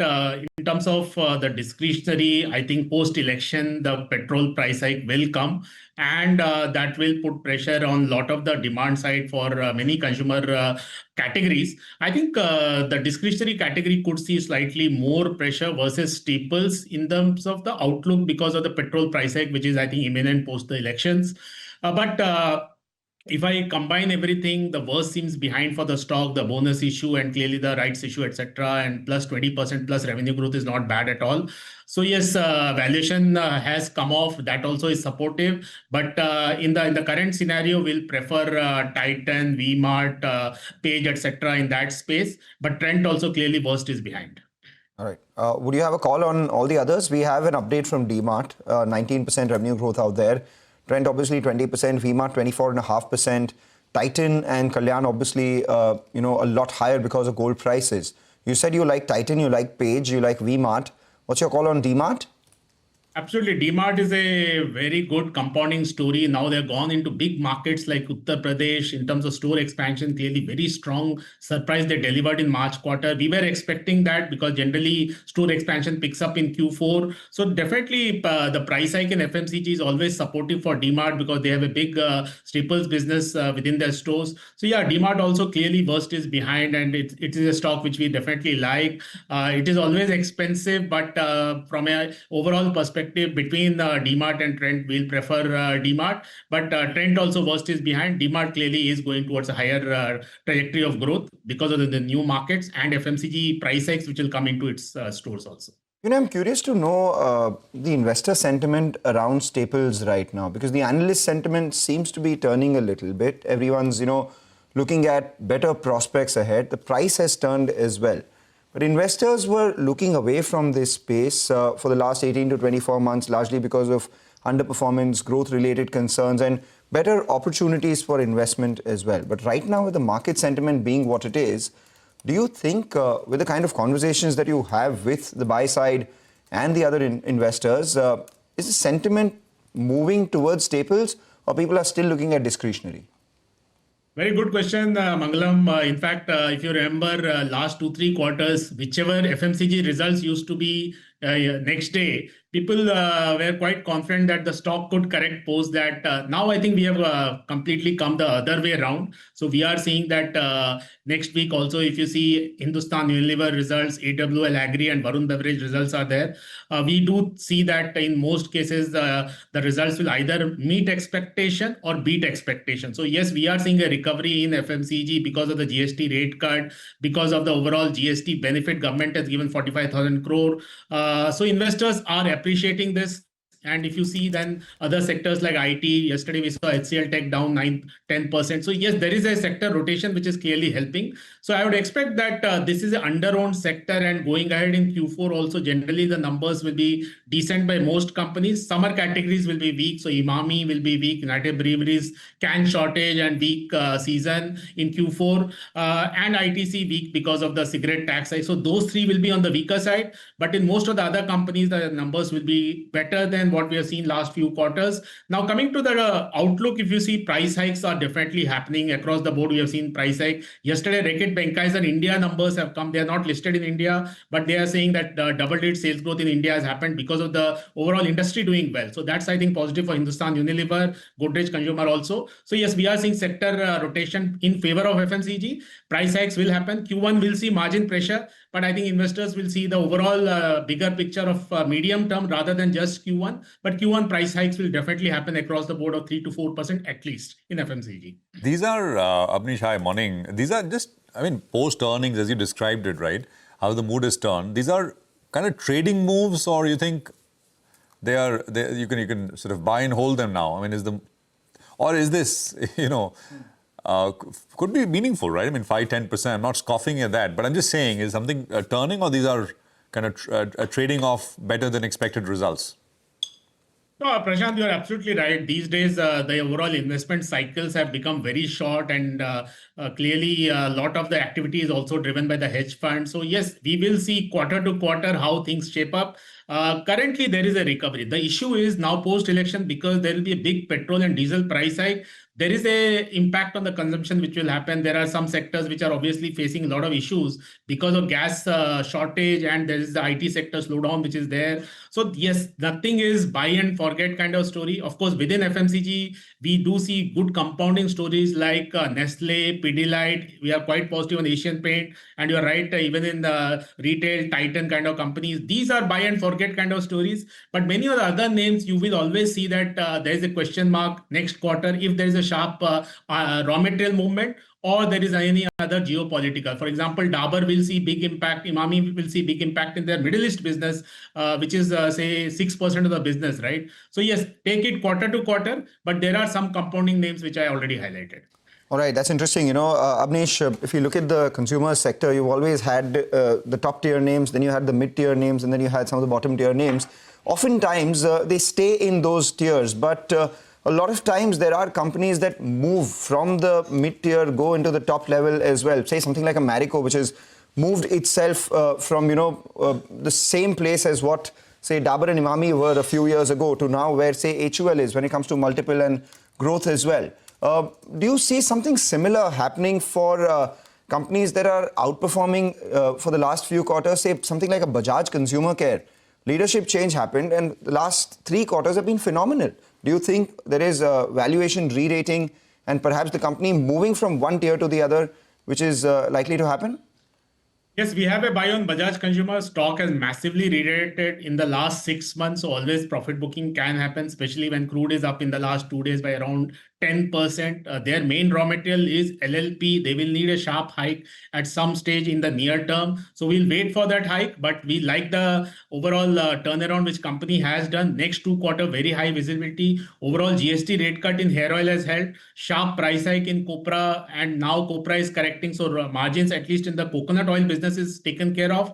In almond, they will need a sharp price hike. So yes, again here, next 2 quarters high visibility is there. After that, high base will hit even Bajaj Consumer. So take it one step at a time. Yes, Marico, you're absolutely right. They have shown the transformation through the D2C acquisition, which I think is a template for other domestic consumer companies and some of the multinationals also. So yes, we like Marico a lot because of all this. We expect that copra correction in terms of deflation will help Marico report good margins going ahead also. Got that. Well, we've got a lower start. Abneesh, thank you very much for joining us. It's always a pleasure. 24,130 on the Nifty, and it's almost nearing a 1% cut, but Nifty Bank is down 1% straight off the bat. The small cap index is flattish, nothing very much going on there. It's actually turned in the green, and you've got the mid cap index, which will come up as well. And we'll see what's happening there. Mid cap index is down 0.4%, so faring much better than large cap indices so far. Well, at the bottom of the screen are some of the big movers on the Nifty and broader markets, etc. We'll just get into individual single stocks in just a bit. The Nifty heat map will tell you how stocks are opening, and it is everything mostly down. Dr. Reddy's, ONGC, Geofin, BEL and Power Grid are the stocks, 5 stocks which are up. And on the other side, of course, there are some of the oil sensitives which sell off. So kind of manic depressive depending on which way oil prices turn up every morning. And they're high now, $100 and to $103 on Brent. So that's the picture as far as the Nifty is concerned. But let's get into individual names. And there's enough happening. Rima. Well, indeed, it's 24,150 on the Nifty, and we've got just about 5 stocks in the Nifty so far in the green. One of them is Dr. Reddy's. ONGC is benefiting from the rise in Brent crude prices, and now Brent crude is almost inching towards $104 per barrel. It was at 102, and now it's even higher. Geo Financial is reacting to its numbers with a positive uptick. On the way down, it's stocks which get negatively impacted with the rise in energy prices. So Interglobe Aviation, Asian Paints, weakened trade. Banks are underperforming. The Nifty Banking Index straight away at open is down 1%, with ICICI Bank, HDFC Bank, Kotak Mahindra Bank across the board. Even NBFCs are selling off, with Bajaj Finance down 1.5%. SBI Life is lower by 2%. Eternal is weak in trade, and good numbers from Trent. I don't think it's helping the stock too much. It's flattish, but remember, it's had a 34% rally since the start of April. So some profit booking, though the numbers look strong. Tech Mahindra should also come up for you on your screen. There was that intraday recovery in Tech Mahindra, but still under pressure. In fact, HCL Tech is one stock which is now, I shouldn't call it rebound, but it's stabilizing after the 10% fall yesterday. So HCL Tech is on the flatter side. If you look at the broader markets, the mid-cap index is not falling at an index level as much as the big caps, but we do have more stocks declining versus the number of stocks which are advancing. The stock that stands out on the way down is definitely Havells. The management commentary, the street, not very happy with that. Post-results, the stock saw a bit of a spike. Now all of that is coming undone, down around 4.5% for that stock. Giving it company on the way down, we have Ashok Leyland, Colgate as well. The FMCG stocks have been doing well, but Colgate is coming off its highs. L&T Tech Services lower, Bandhan Bank and HPCL as well. On the way up, however, is the star of yesterday, Amara Raja, up 17%, and again, at opening, it's up 6%. A lot of volumes backing that. Oracle Financial Services, good performance coming in out there. Tata Communications as well, positive news. So both these stocks mildly in the green. And just as ONGC in the big caps, we have Oil India, which is doing well, which is benefiting from higher oil prices as well. Sector that stands out today is the sugar space. Yesterday as well, we saw, rising ethanol blending and that story doing well for some of these sugar names. So we have Bajaj Hindustan, which is up higher in today's trading session, and typically we see all these stocks move in tandem. Let's see whether others catch up as well. And finally, just a couple of other stocks which are buzzing around. We have something like a Delta Corp, which is lower on account of results. The EBITDA was down almost 35%. And we are seeing a lot of traction in the Godrej group of companies. The leadership transition was publicly announced yesterday, Pirosha Godrej taking over, and that's reflecting in across the board. So we have Godrej Industries, which is up around 1.5%, Godrej Agrovet, etc. All of them holding mildly in the green. But by and large, the mid caps as well, echoing the sentiment of the big caps, now down 1,600 stocks for about 800 stocks which are advancing. Okay, I think it was expected to be a lower start. It is a lower start, but remember, this of course also comes after a very, very ferocious pullback that we've had over the last couple of weeks now. Kenneth Andrade is with us, founder and CIO, Old Bridge Asset. Kenneth is with us in our studios. Kenneth, great to have you. Thank you very much for joining us. So it's a tricky kind of environment, Kenneth. Looks like this, speed was picking up with regards to the overall economy, at least starting of 2026 looked like that, especially credit growth and consequently everything else which flows from it. And we have a speed bump now. We don't know how large that bump is going to be, how high that bump is. So what are you doing? How are you navigating this? I think our when we got into 2026, we essentially still had a thought process that the market will consolidate at these levels. Okay, we've been saying that for a while. This is essentially on the back that valuations hadn't even caught up with the rest of the world, right? So 2026 was to be quiet till what happened in the Middle East. Now, what happened in the Middle East is had a repercussion of all energy prices, and energy prices. Kenneth, you're saying when you started 2026, you thought we'll consolidate. Yes. We were at around 26,000 back then. Yes. When we started. Yes. So you're saying that you thought you'd kind of be around those same kind of levels, around. Yes. Okay. Yes. Yes. Okay. So we're about 7% lower from there. Yes. Now. Yeah. 2026 was more like 2024 and 2025. That's what our stated statements were. Now, that speed bump that has come through is basically energy prices. Now, to quantify energy prices, it's as simple as at $60 per barrel, crude was about 3% of India's GDP. Okay, at $100 per barrel, this number has moved up significantly. Okay, now someone's got to take that hit somewhere, and in some part of it is going to be taken by the consumer, and some part of that is going to be taken by the government and the industry, corporate sector. So that's going to impact your margins. Not just it's going to impact your margins. If you have a price point that is passed on, you've got inflation coming up. And if you have inflation coming up, obviously demand's going to remain where it is. So you've got to pick and choose what you want to do in 2026. We really don't think it's a very broad-based market, and everything is not going to participate in the cycle, at least for in the near term. And going into the quarter, say the June in the November quarter, all of this should start showing up in financials, and financials as in numbers of corporates. And that's not going to be a very pretty sight for a lot of them. You've already seen some companies struggle. We've got a very large part of the index in technology, and that's struggling. And now the rest of the marketplace, especially the cost pressures that are there, that will show up in your margins. So expect 26, 27 to be reasonably okay to weakish. And once we've passed this hump, some part of that will continue to come back. But within that, I think markets always love a narrative. Okay, anywhere in the world. So anything that's got to do with energy transition is really the pick of the hour. Yeah. But that is rallied quite hard. We had Nikhil Negani of Bernstein in the morning. Yes. And we had a long chat with him, and he said, well, now at least in utilities, that's utilities is what he covers. He says everything tough to justify now. But I mean, the point is everything is priced. Yeah. Everything you think? is priced. Do you own any? No, not too many. But you looked at valuations now and where they're trading. They've never been in a comfort zone for a while now. Okay, they've really never corrected that 2000 to 2024 cycle, and they still remain reasonably elevated. So growth exists, capex exists in the system. I think everything is falling in place from an economy standpoint. At least we kick-started the capex cycle, whether it's manufacturing, whether it's now energy, and obviously a big commodity cycle. Capex cycle is ongoing. So there, I don't think there is too many concerns on it. So credit growth is showing in some part of it, but then valuations are fair. I mean, it's fairly well justified.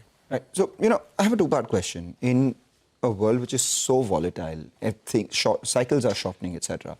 How do you pick sectors which are at least immune to this, or maybe not get as affected by all of these things that happen? And what would those sectors be according to you? And the second part is, because of this volatility, are there any beneficiaries which you believe that could make you an outperformer over the next few months? So structurally, if you look at where India is placed, where the country is placed compared to the rest of the world, I put it this way: is that we're the best place in the world to sell deflation. Okay. So there's a large country that sells products and prices in an inflationary environment which is extremely competitive. We're there. Okay, so if you have to invest in India and look at manufacturing of chemicals, pharmaceuticals, agriculture, etc., agriculture, textiles, we are very competitive, and I think that's a place that will gain reasonable amount of traction and growth. Valuations are not very expensive. They exist. They are pricey, but they're not like the rest of where the markets are. So I think any asset which plays into inflation across the world, is a place to be. This has to be manufacturing. This has to be companies which have got a large domestic franchise. But every incremental number that is coming on, every incremental amount of sale has to be these companies creating global franchises or global distribution points, as well as move out and get more market share while maintaining the domestic market share. I think that's the narrative, and that's how we try to build our portfolios together. So you've got very strong domestic cash flows. You've got excessive capacity that is sitting out in the domestic market. Your pricing is there because you've got a very competitive currency, and you've got the scale which is now making you very competitive for the rest of the world. If you had to look at the common shaded area of this Venn diagram that you've drawn, what names, what sectors would it be? So we've got a lot of metal commodities. We've got a lot of pharmaceutical names, but only the manufacturing ones which are outbound. Okay. Automotive is another space that we are fairly present out there. I think these are three large numbers. These are the three large categories that seem to be reasonably well placed. You did mention chemicals and textiles as well. So We've got a few of them. Textiles, we are virtually absent in that because it's an extremely small category out there. But we've got a few of the names in chemicals.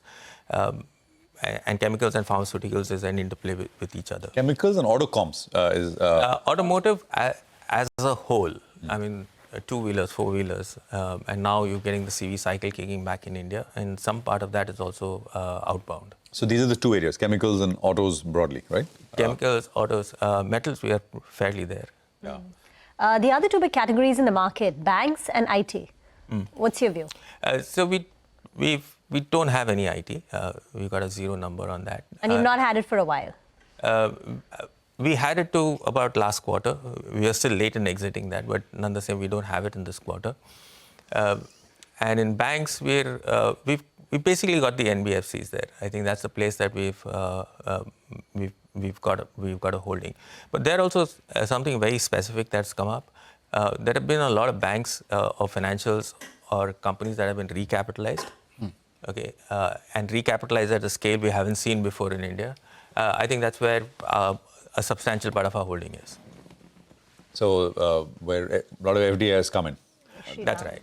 Yeah. And that takes, I'll come back to the automotive, the manufacturing in India for the world, right? Am I paraphrasing you correctly? That's right. Okay.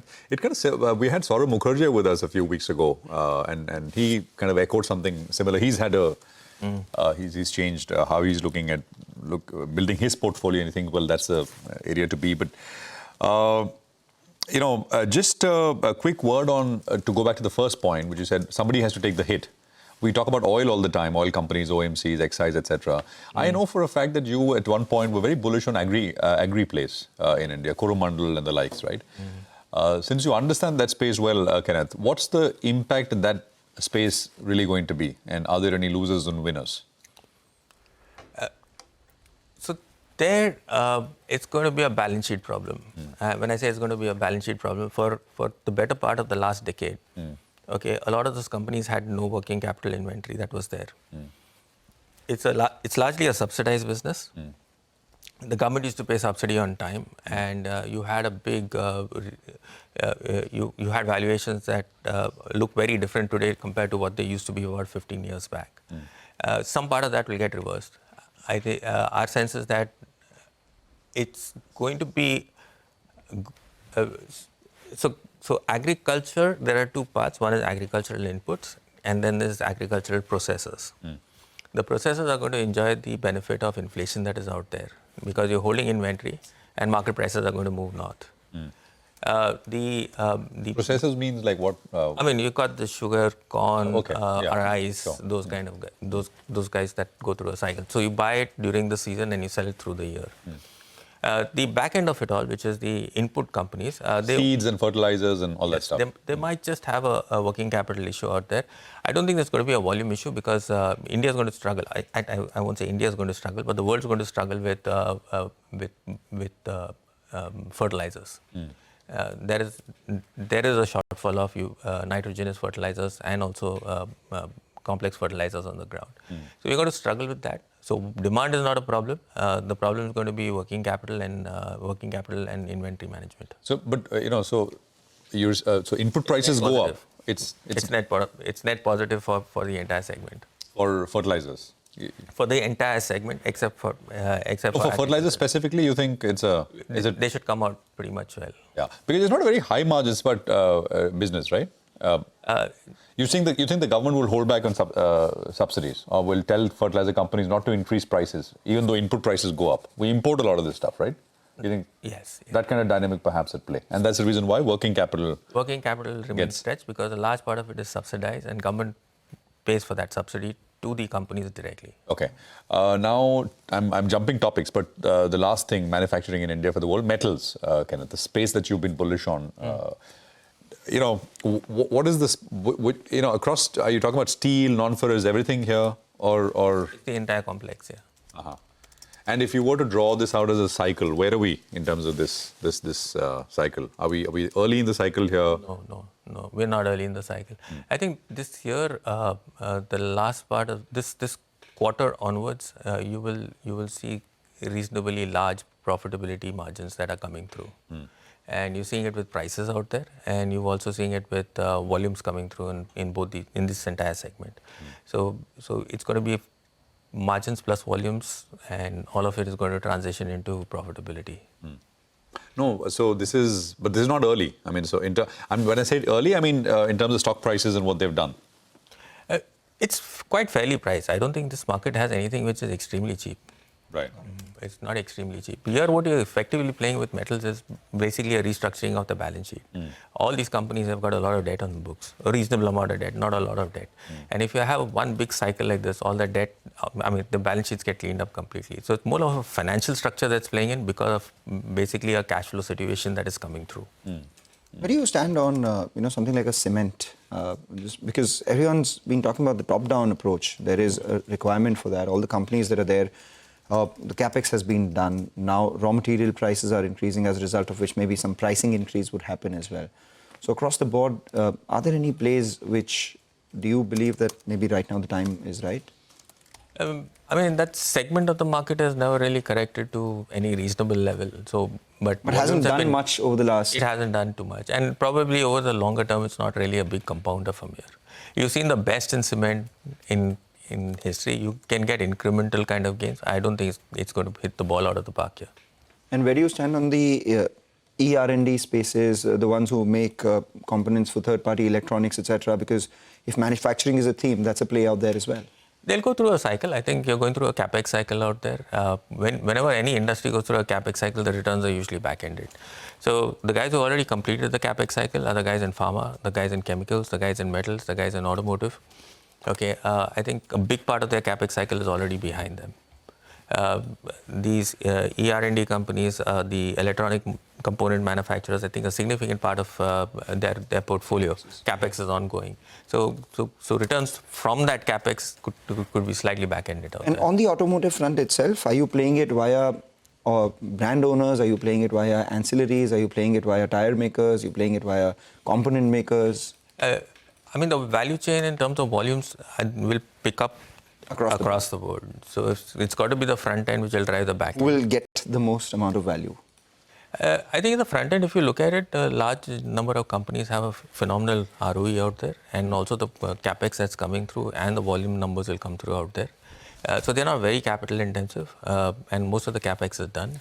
The ancillary part of it all is, I think it's a regular capex cycle that goes through, and they have no pricing because a significant part of the pricing is there with the OEMs.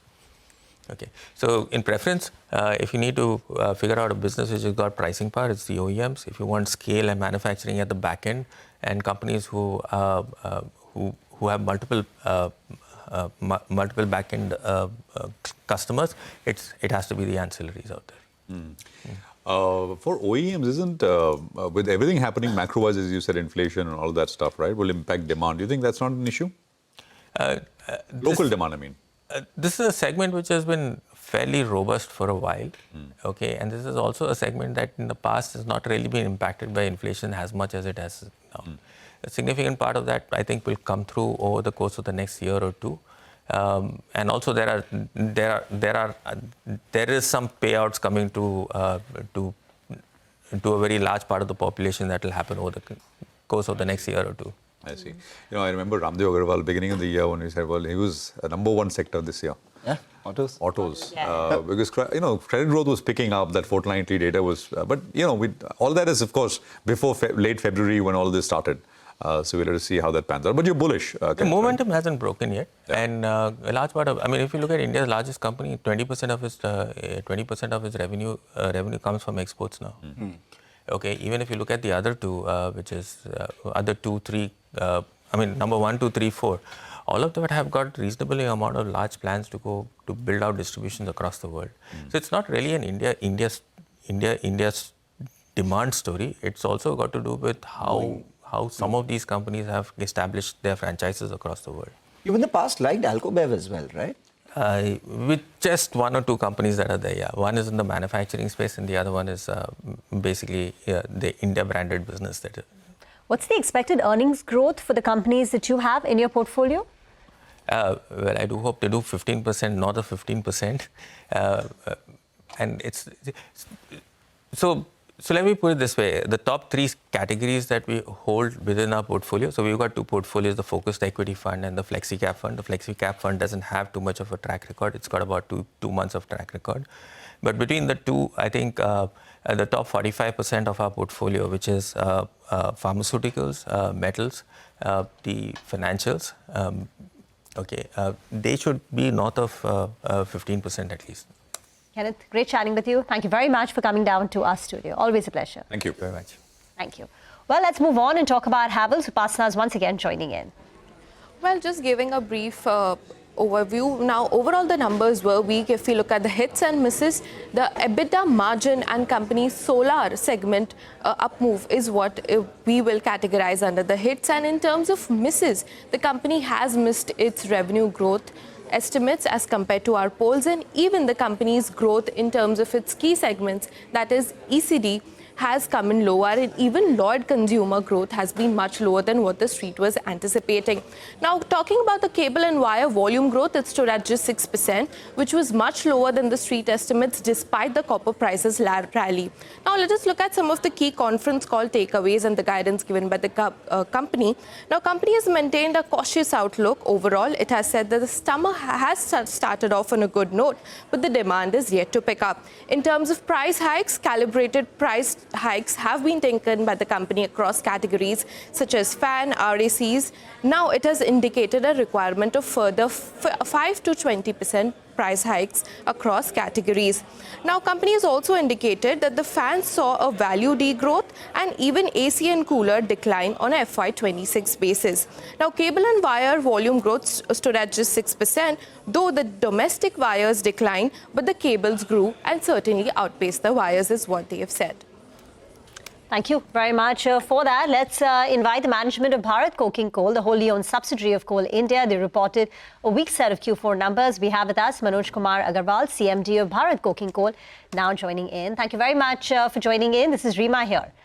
We'd spoken during the IPO time. So, Mr. Agarwal, you have done a revision for the prices of your washed coal. This will be effective 1st of April. Can you tell us the extent to which the price hike will take place? What will be the impact on your company, as a percentage of overall revenues washed coal would be, and how will this show up in your realizations? Madam, first of all, as you know, we have already listed in IPO, and our production last year was 35.5 million tonne. Now, in this year, 26-27, we will go up to the 39 million tonne dispatch and 37 million tonne coal production. And our quality is also improving, and washery product will also improve. Last year, we have produced washed coal around 1.6 million tonne. This year, our washed coal production will be doubled, around 3.5 million tonne. We will take feed around 10.5 million tonne to the washery. We have also increased the washing capacity from 13.65 to 15.65, and also monetized some of the old washeries. In this view, by improving our quality and by improving the washability capacity of the BCCL, we will improve in 26-27. Got that.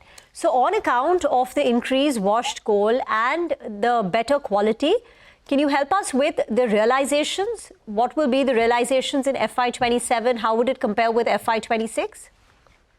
Our realization, if you in the term of income, our total income is around 15,480 crores. Our realization will improve in 26-27 as our quality will improve in 26-27. Our production will also improve in this running year from last year 35.5 million tonne to 37 million tonne. Rather, our production will be as per the demand of the market. Our exposed coal is, at present, it is more than 10 million tonne. As the demand will increase, we will anytime able to extract the exposed coal, and it will come on the surface and go to the thermal powers where it is needed. Yeah. So our revenue will increase in comparison to the last year. Got it. Mr. Agarwal, hi, good morning, sir. Prashant, this side. Good morning. Good morning, sir. What do you mean by exposed coal, sir? This is technical word. In the mines, we remove the overburden. After one term is there is stripping ratio. Suppose our stripping ratio is 1:3, means 3 part we have to remove the overburden, then 1 part coal is exposed, and that coal is extracted by our...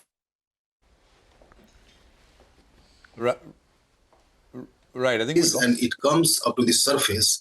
This is the meaning by the exposed coal. Our exposed coal at present, it is more than 10 million ton.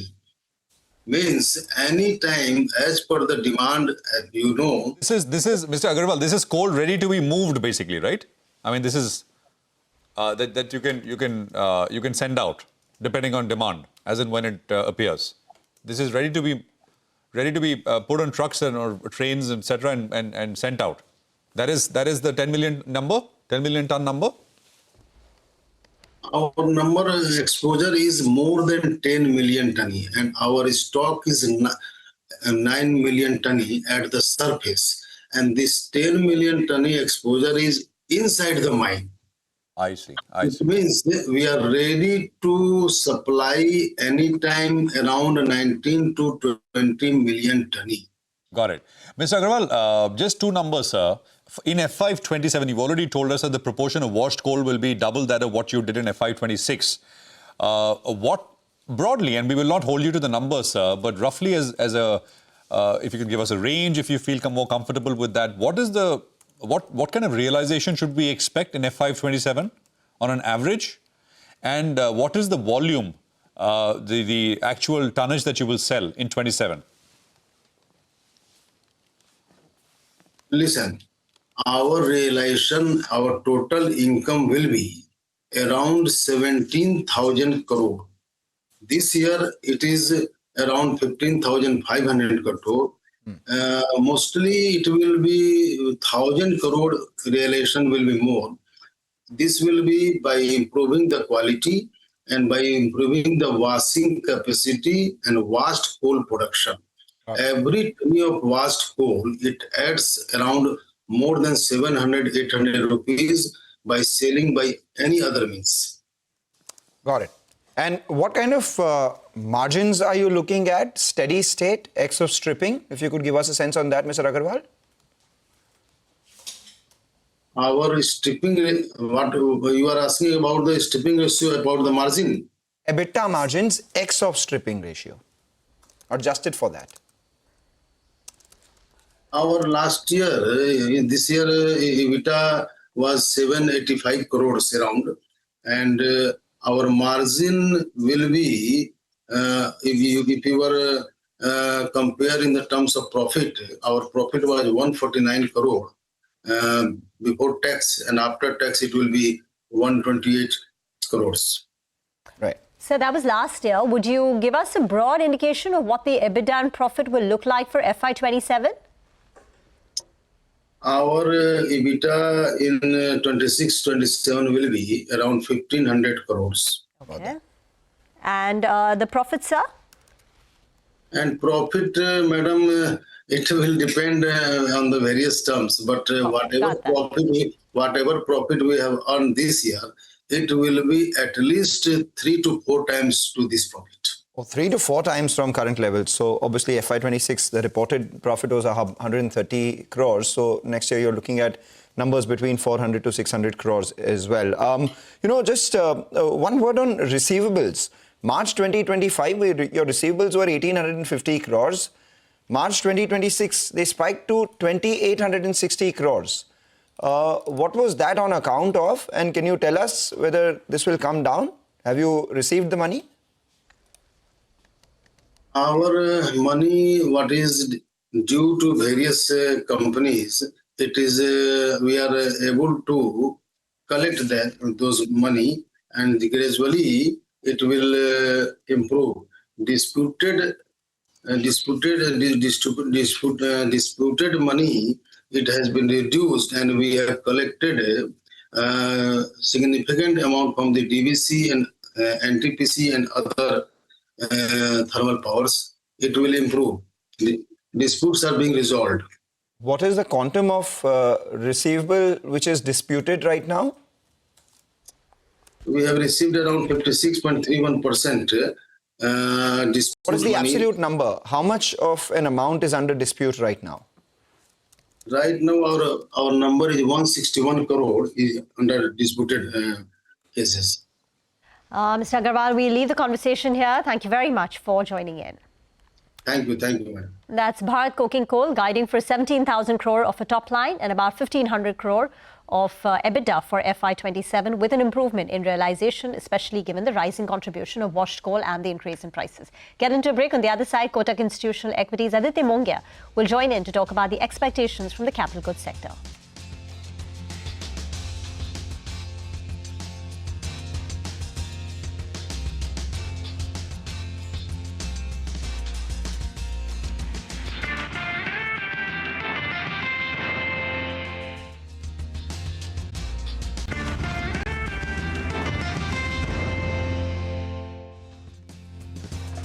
Welcome back. It's time now for our special Quarter Se Quarter Tak. We'll bring you expectations from the capital goods space. Vinny is now joining in. Hi, good morning. So absolutely, for capital goods sector, what are you keeping an eye out on? Q4 FY26 expected to be broadly steady, but an uneven quarter given the subsegments. Now, sector-wide revenue growth maybe could be seen at around the 10 to 12% range on a year-on-year basis. EBITDA growth of around 7 to 10%.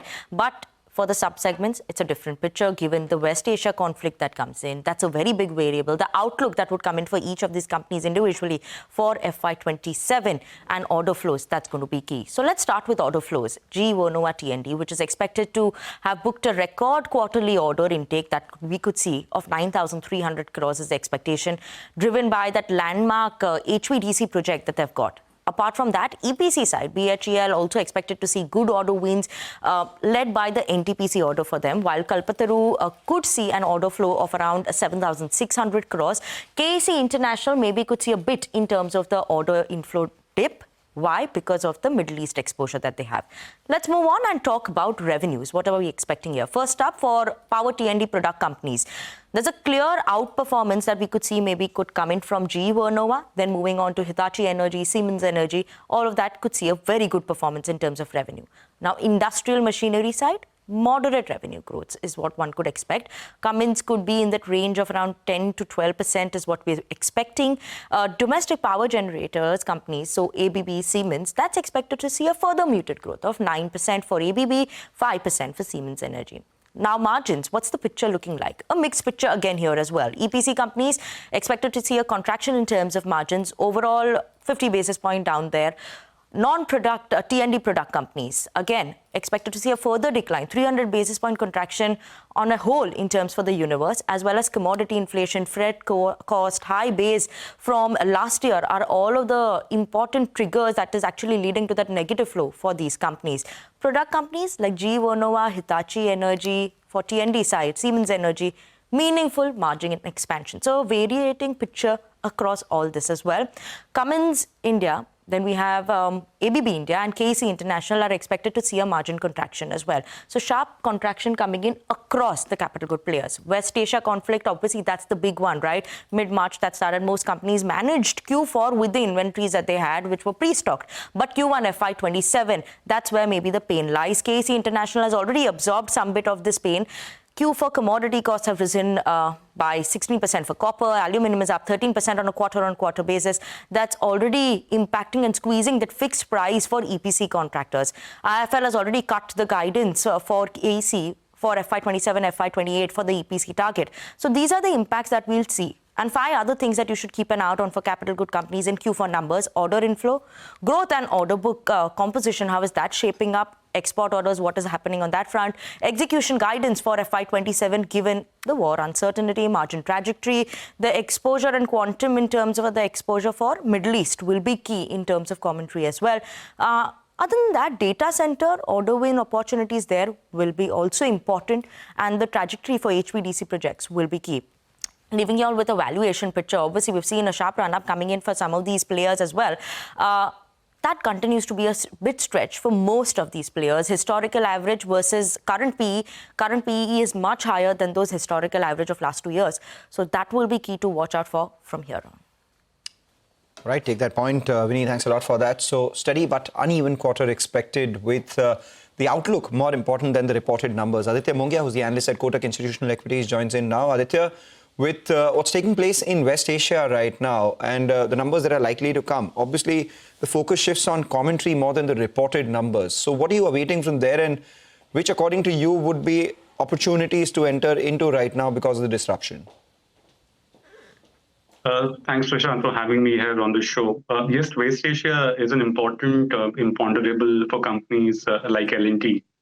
And our sense is it's a bit of fluid situation at this point of time. The company does have inventories, and the company is working in areas where it can, but it needs mobility and logistics to start happening soon. In that context, our sense is that the March quarter may not be as much impacted. We are expecting a high single-digit growth to a low double-digit growth in the EPC business of the company. But if this war was to kind of continue from here on into the fag end of April and in the start of May, you would start seeing it being a slippery slope for L&T. Not just from the perspective of execution, but also from the perspective of order inflows. So it's a difficult zone that the company would be if the war was to continue from here on. Aditya, hi, morning. Prashant here. Earlier question was from my colleague Mangalam. So with names like Larsen, what's the way to think about this? Is this inevitably perhaps the direction of travel is positive, higher, larger order books, rebuild efforts, etc. And this is opportunity delayed in that sense, or you think, I mean, for people with time on their side, even they should reconsider their positions based on how long this lasts, which no one knows. So Prashant, the way I think through it at this point of time, one needs to focus on the stability of operations in Middle East, and Middle East has become almost half of the company from an EPC perspective. And as things stand right now, one would be cautious entering into L&T at current levels. The flip side argument is always based on the reconstruction capex that may happen in Middle East and Iran. Our sense is that the stock has started to factor in this 1 to 2 year opportunity coming in from Middle East somewhat already. And thus, our sense is that it would be a difficult place to be in L&T as things stand right now. Our view on the company over the medium term is that you may see a derating happening of the EPC business over time. And to that extent, the announcement that may happen of investment being made by the company beyond EPC, the green hydrogen part, the energy transition part, nuclear, all those things, would most be seen as buffers against this derating that may happen over a period of time in the overseas business of the company. Yeah, got that, L&T. So that out of the way. Your coverage, you and your team's coverage universe is vast, and you know, we obviously will not be able to do a detailed discussion, which we should, at least on this forum. So we'll request you to come back for that later. But you know, across the coverage universe in capital goods, ABB, Siemens, Cummins, CG, you know, you've got Thermax, Praj, L&T. We've spoken about. What are you seeing in terms of opportunities and pressure points? What kind of stands out, Aditya?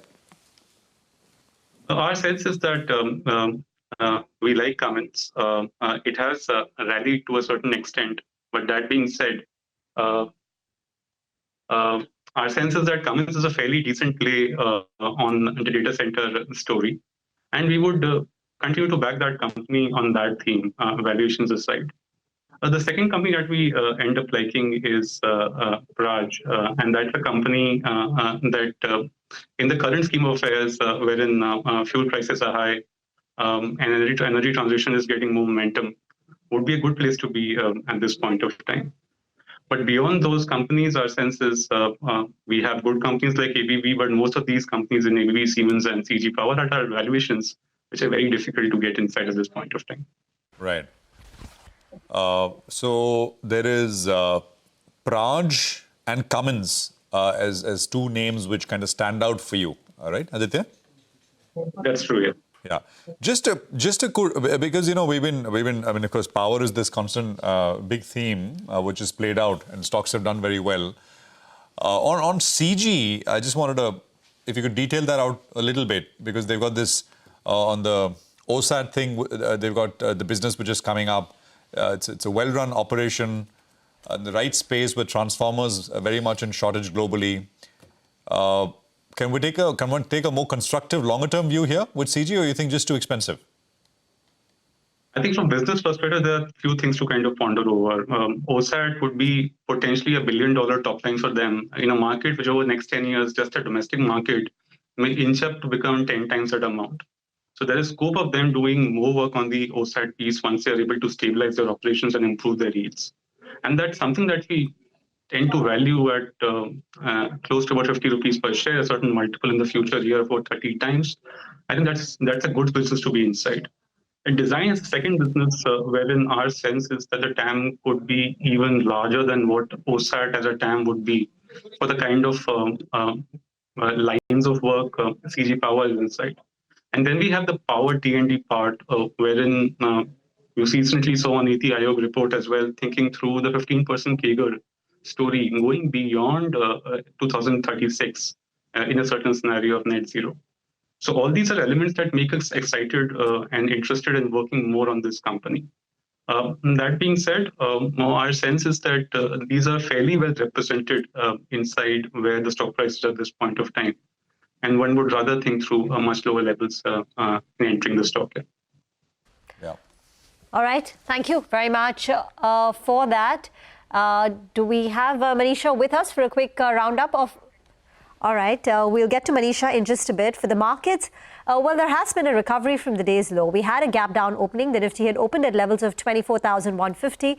And from that level, there has been a recovery of close to about 150 odd points. The mid-cap index is now back in the green. And when we started trade, we just had about 5 stocks in the green. And now many more have inched back. So Dr. Reddy's and Geo Financial continue to be the top gainers. But look at Dr. Reddy's now, surging to a 6.5% up move. Geo Financial, 3.5%. Nestle has been higher every single day after its numbers. Today, it's added another 1%, 10% gain. But let's talk about Tech Mahindra. They came out with numbers yesterday, allayed some fears in the market after a disappointing set of numbers from HCL Tech. Mohit Joshi, CEO and MD of Tech Mahindra, is now with us on the show. Thank you very much. This is Rima here. Mohit, let's begin with your guidance to grow above the industry in FY27. Now, given the volatile environment and the low growth environment we've been in, what do you think will be the industry growth rate in FY27 and what will be the drivers for you? Thank you, Rima. First and foremost, it's wonderful to be over here. And like you mentioned, we announced our results yesterday, delighted by the performance we had. And really the consistent and steady expansion that we've seen from a revenue perspective, from maybe almost a flat at the start of the year to exiting at nearly 5% growth in terms of reported. The 10-quarter expansion in margins that we've had is giving us the confidence for the current financial year as well. As you rightly said, as part of our transformation plan, we always committed to delivering a 15% margin in the current year. So that's up from the 13.8 by which we exited Q4 and growing faster than our peers, than the peer average.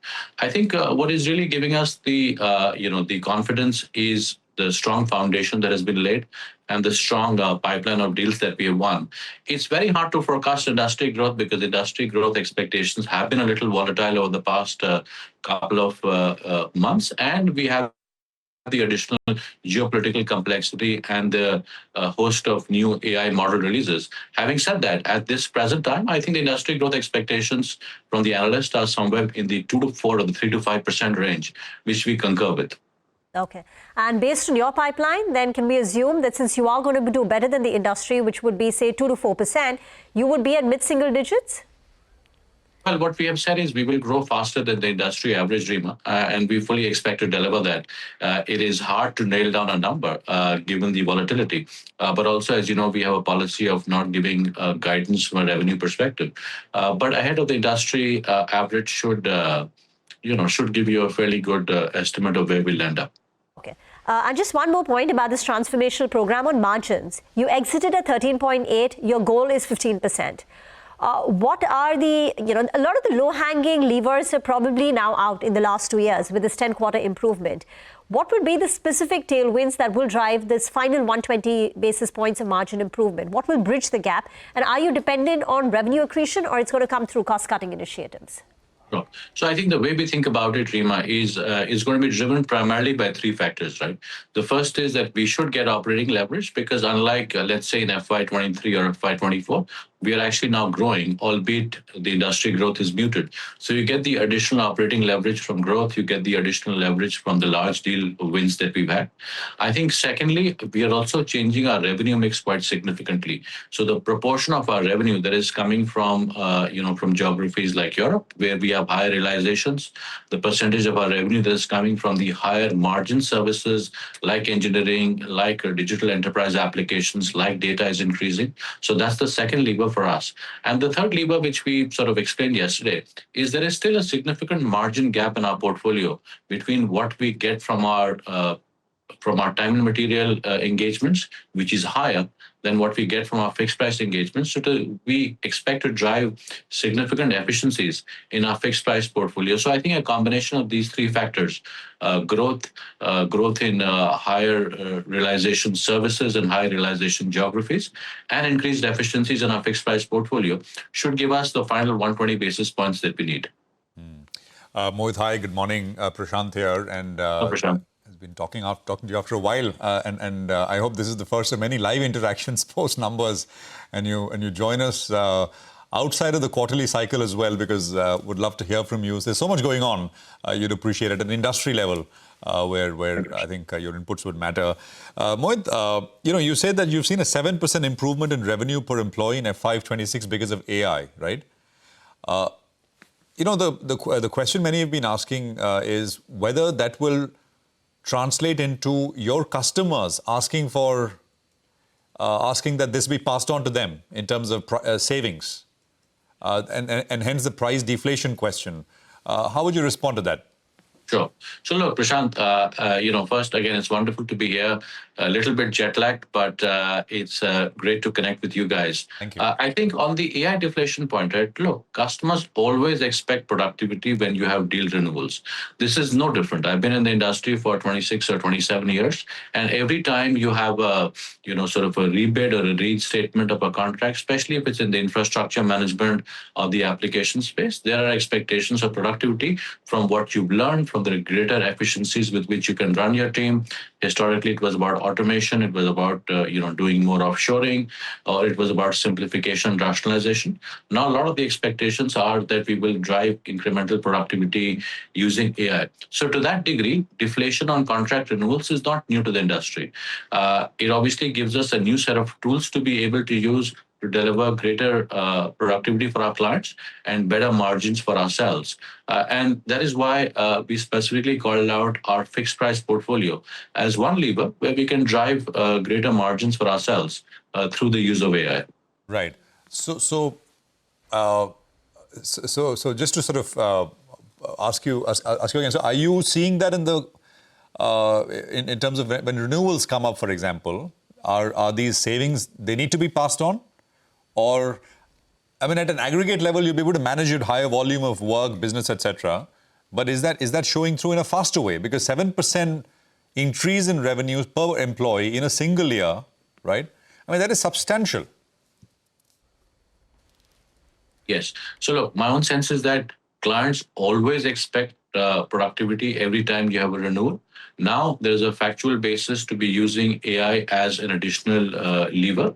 The 7% number that was called out by Chief Operating Officer yesterday was an overall productivity number, and clearly AI was a significant driver for that. I don't think you can attribute a specific number in a company as large as ours, where we've got multiple portfolios. Clearly, we expect to be using, the AI tooling, including the Tech and Orion platform that we have built ourselves, not just for our IT business, but for our BPS business to drive productivity. And I believe that while the industry and a lot of the analysts have been hyper-focused on the negatives, which is the sort of the so-called AI deflation that I've heard so much about over the past 2 days, there is a significant opportunity. We spoke about examples yesterday about how we're transforming the agentic shopping experience for a leading US grocer by using AI, how we've been driving a transformation in service desk by using AI, how we've been driving the modernization of a legacy mainframe platform for one of our clients by using AI. So there's also a significant AI inflationary aspect as well. Got that. On employee headcount, I'm not looking at it on a quarterly basis. It goes up, it goes down. But see, over the last 2 years, Mohit, the employee headcount has gone up by 2,000. Plus, we're talking about every employee getting far more productive. Big tech companies are firing left, right, center in very large numbers. What do you think is going to be broadly, what do you think the industry will be adding in terms of headcount for the next couple of years? Is it going to be slowly coming down to just say 2,000, 1,000 for you on an annual basis, if you look at it? So look, I think, our business is really, like I was saying, you've got a very large BPS business where you have a lot of seasonality trends. And clearly there is a AI impact that you're seeing on the customer service side, where client expectations are that digital will help solve a lot of the customer interaction requirements. On the IT side of the house, there is the productivity that is being driven by AI, but there is also the opportunity, again, to redeploy a lot of the workforce that gets freed from FP productivity into your time and material or other FP engagements. My own sense is that really, candidly, the lack of additional hiring for the industry as a whole has been driven more by the muted demand than by specific AI productivity impacts, to be candid. It's just that, a company like Anthropic, for instance, achieved the same revenues as TCS, of course, in a much shorter time, but with perhaps 1/10 of the employee headcount, right? You don't need scale anymore. You don't need that many number of people to drive value and scale anymore. So just from that point of view, I think there's a lot of concern about what the headcount addition is going to look like from the IT industry going forward, since it is such a primary generator of jobs. Look, I agree. But I think these are very different businesses. It's almost like comparing what a hedge fund can drive with 2 traders to what maybe a retail bank or a corporate bank can drive with 100,000 employees, right? Very different businesses, very different margin profiles, very different investment profiles, right? I think the IT services business needs nothing like the sort of investment that you've seen driven by the model builders, very different profitability expectations, very different revenue stability expectations, right? Having said that, I do feel that there is the imperative for the industry to also invest in R&D, to also invest in thought leadership. One of the things that I'm happiest about from a TechM perspective is the role that we're playing in the National AI Mission, in the work that we're doing in building out large language models from scratch, in the work that we did, for instance, in building out a telco reasoning model, or the fact that we built an educational model with NVIDIA. So there is the need for the industry to invest in R&D as well, and we hope to be central to that effort. Mohit, a lovely conversation. We had a bunch more questions, and I hope, as I said earlier, you do come back, outside of the quarterly interview cycle as well. So we can discuss this, not just about Tech Mahindra, but of course what's going on in the industry. Thank you very much for joining us. Good luck as you. Thank you, Prashant, and thank you, Rima. Thank you very much. Well, I think we're going to take a quick commercial break here. Manisha on the other side with commodities. Stay tuned. Coming up.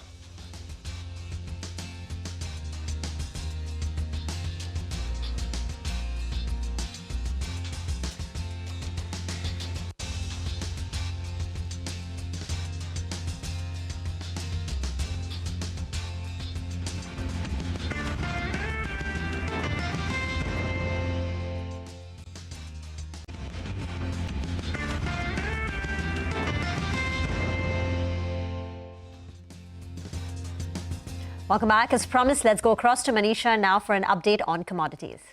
Well, thank you so much for that. I want to talk about crude and copper, a couple of commodities which are moving quite strongly in the Asian markets right now. And I'll start with crude first because we've seen strong gains of 3% in the overnight markets and nearly 2% up in Asia right now. That's how Brent and WTI, both of them, are trading. Gasoline is trading 6% on the higher side, very close to its 4-year highs. And it really is about crude and its products, which have done quite well. So you have the nuclear energy index, which also is hitting 11-week highs right now. Few things. One is, of course, the diplomatic efforts between Iran and US have shown little progress. There actually have been reports on how Iran has seized 2 ships at the Strait of Hormuz on Wednesday. And then you have also had the US military intercepting at least 3 Iran-flagged tankers in the Asian waters and bringing them back therein. There also is the EIA data that suggests that there is strong demand and strong export numbers coming in from US when it comes to energy therein. So when you look at the gasoline stocks, markets were anticipating a decline of 1.5 million barrels. You have 4.6 of a decline there. Same goes for distillates as well. 2 million of a decline was what the street was anticipating, but you have 3.4 million barrels of a decline for distillates as well. So that tells you that the demand is robust when it comes to within the US markets therein.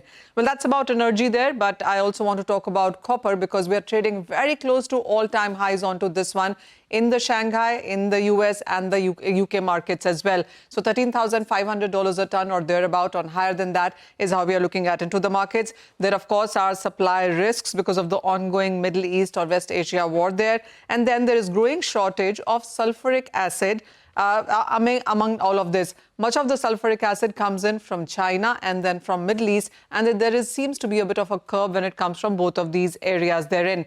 You look at 1/5 of the world's primary refined supply relies on sulfuric acid as a leaching reagent, and that is a concern that many of the copper mines seem to be facing at this point in time.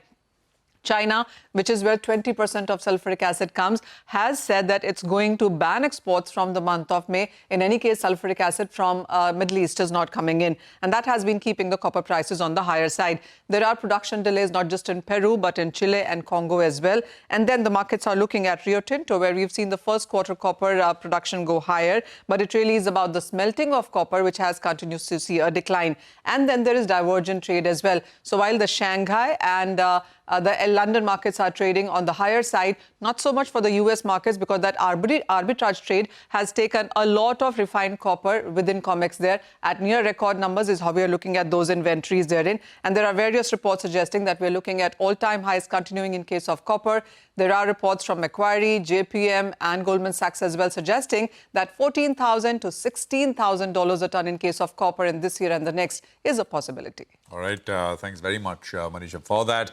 We take a break. We are back in just a bit from now. Latha speaks with Ram Singh, external member of the MPC, about the message from the minutes of the MPC, which we got yesterday. Stay tuned, coming up.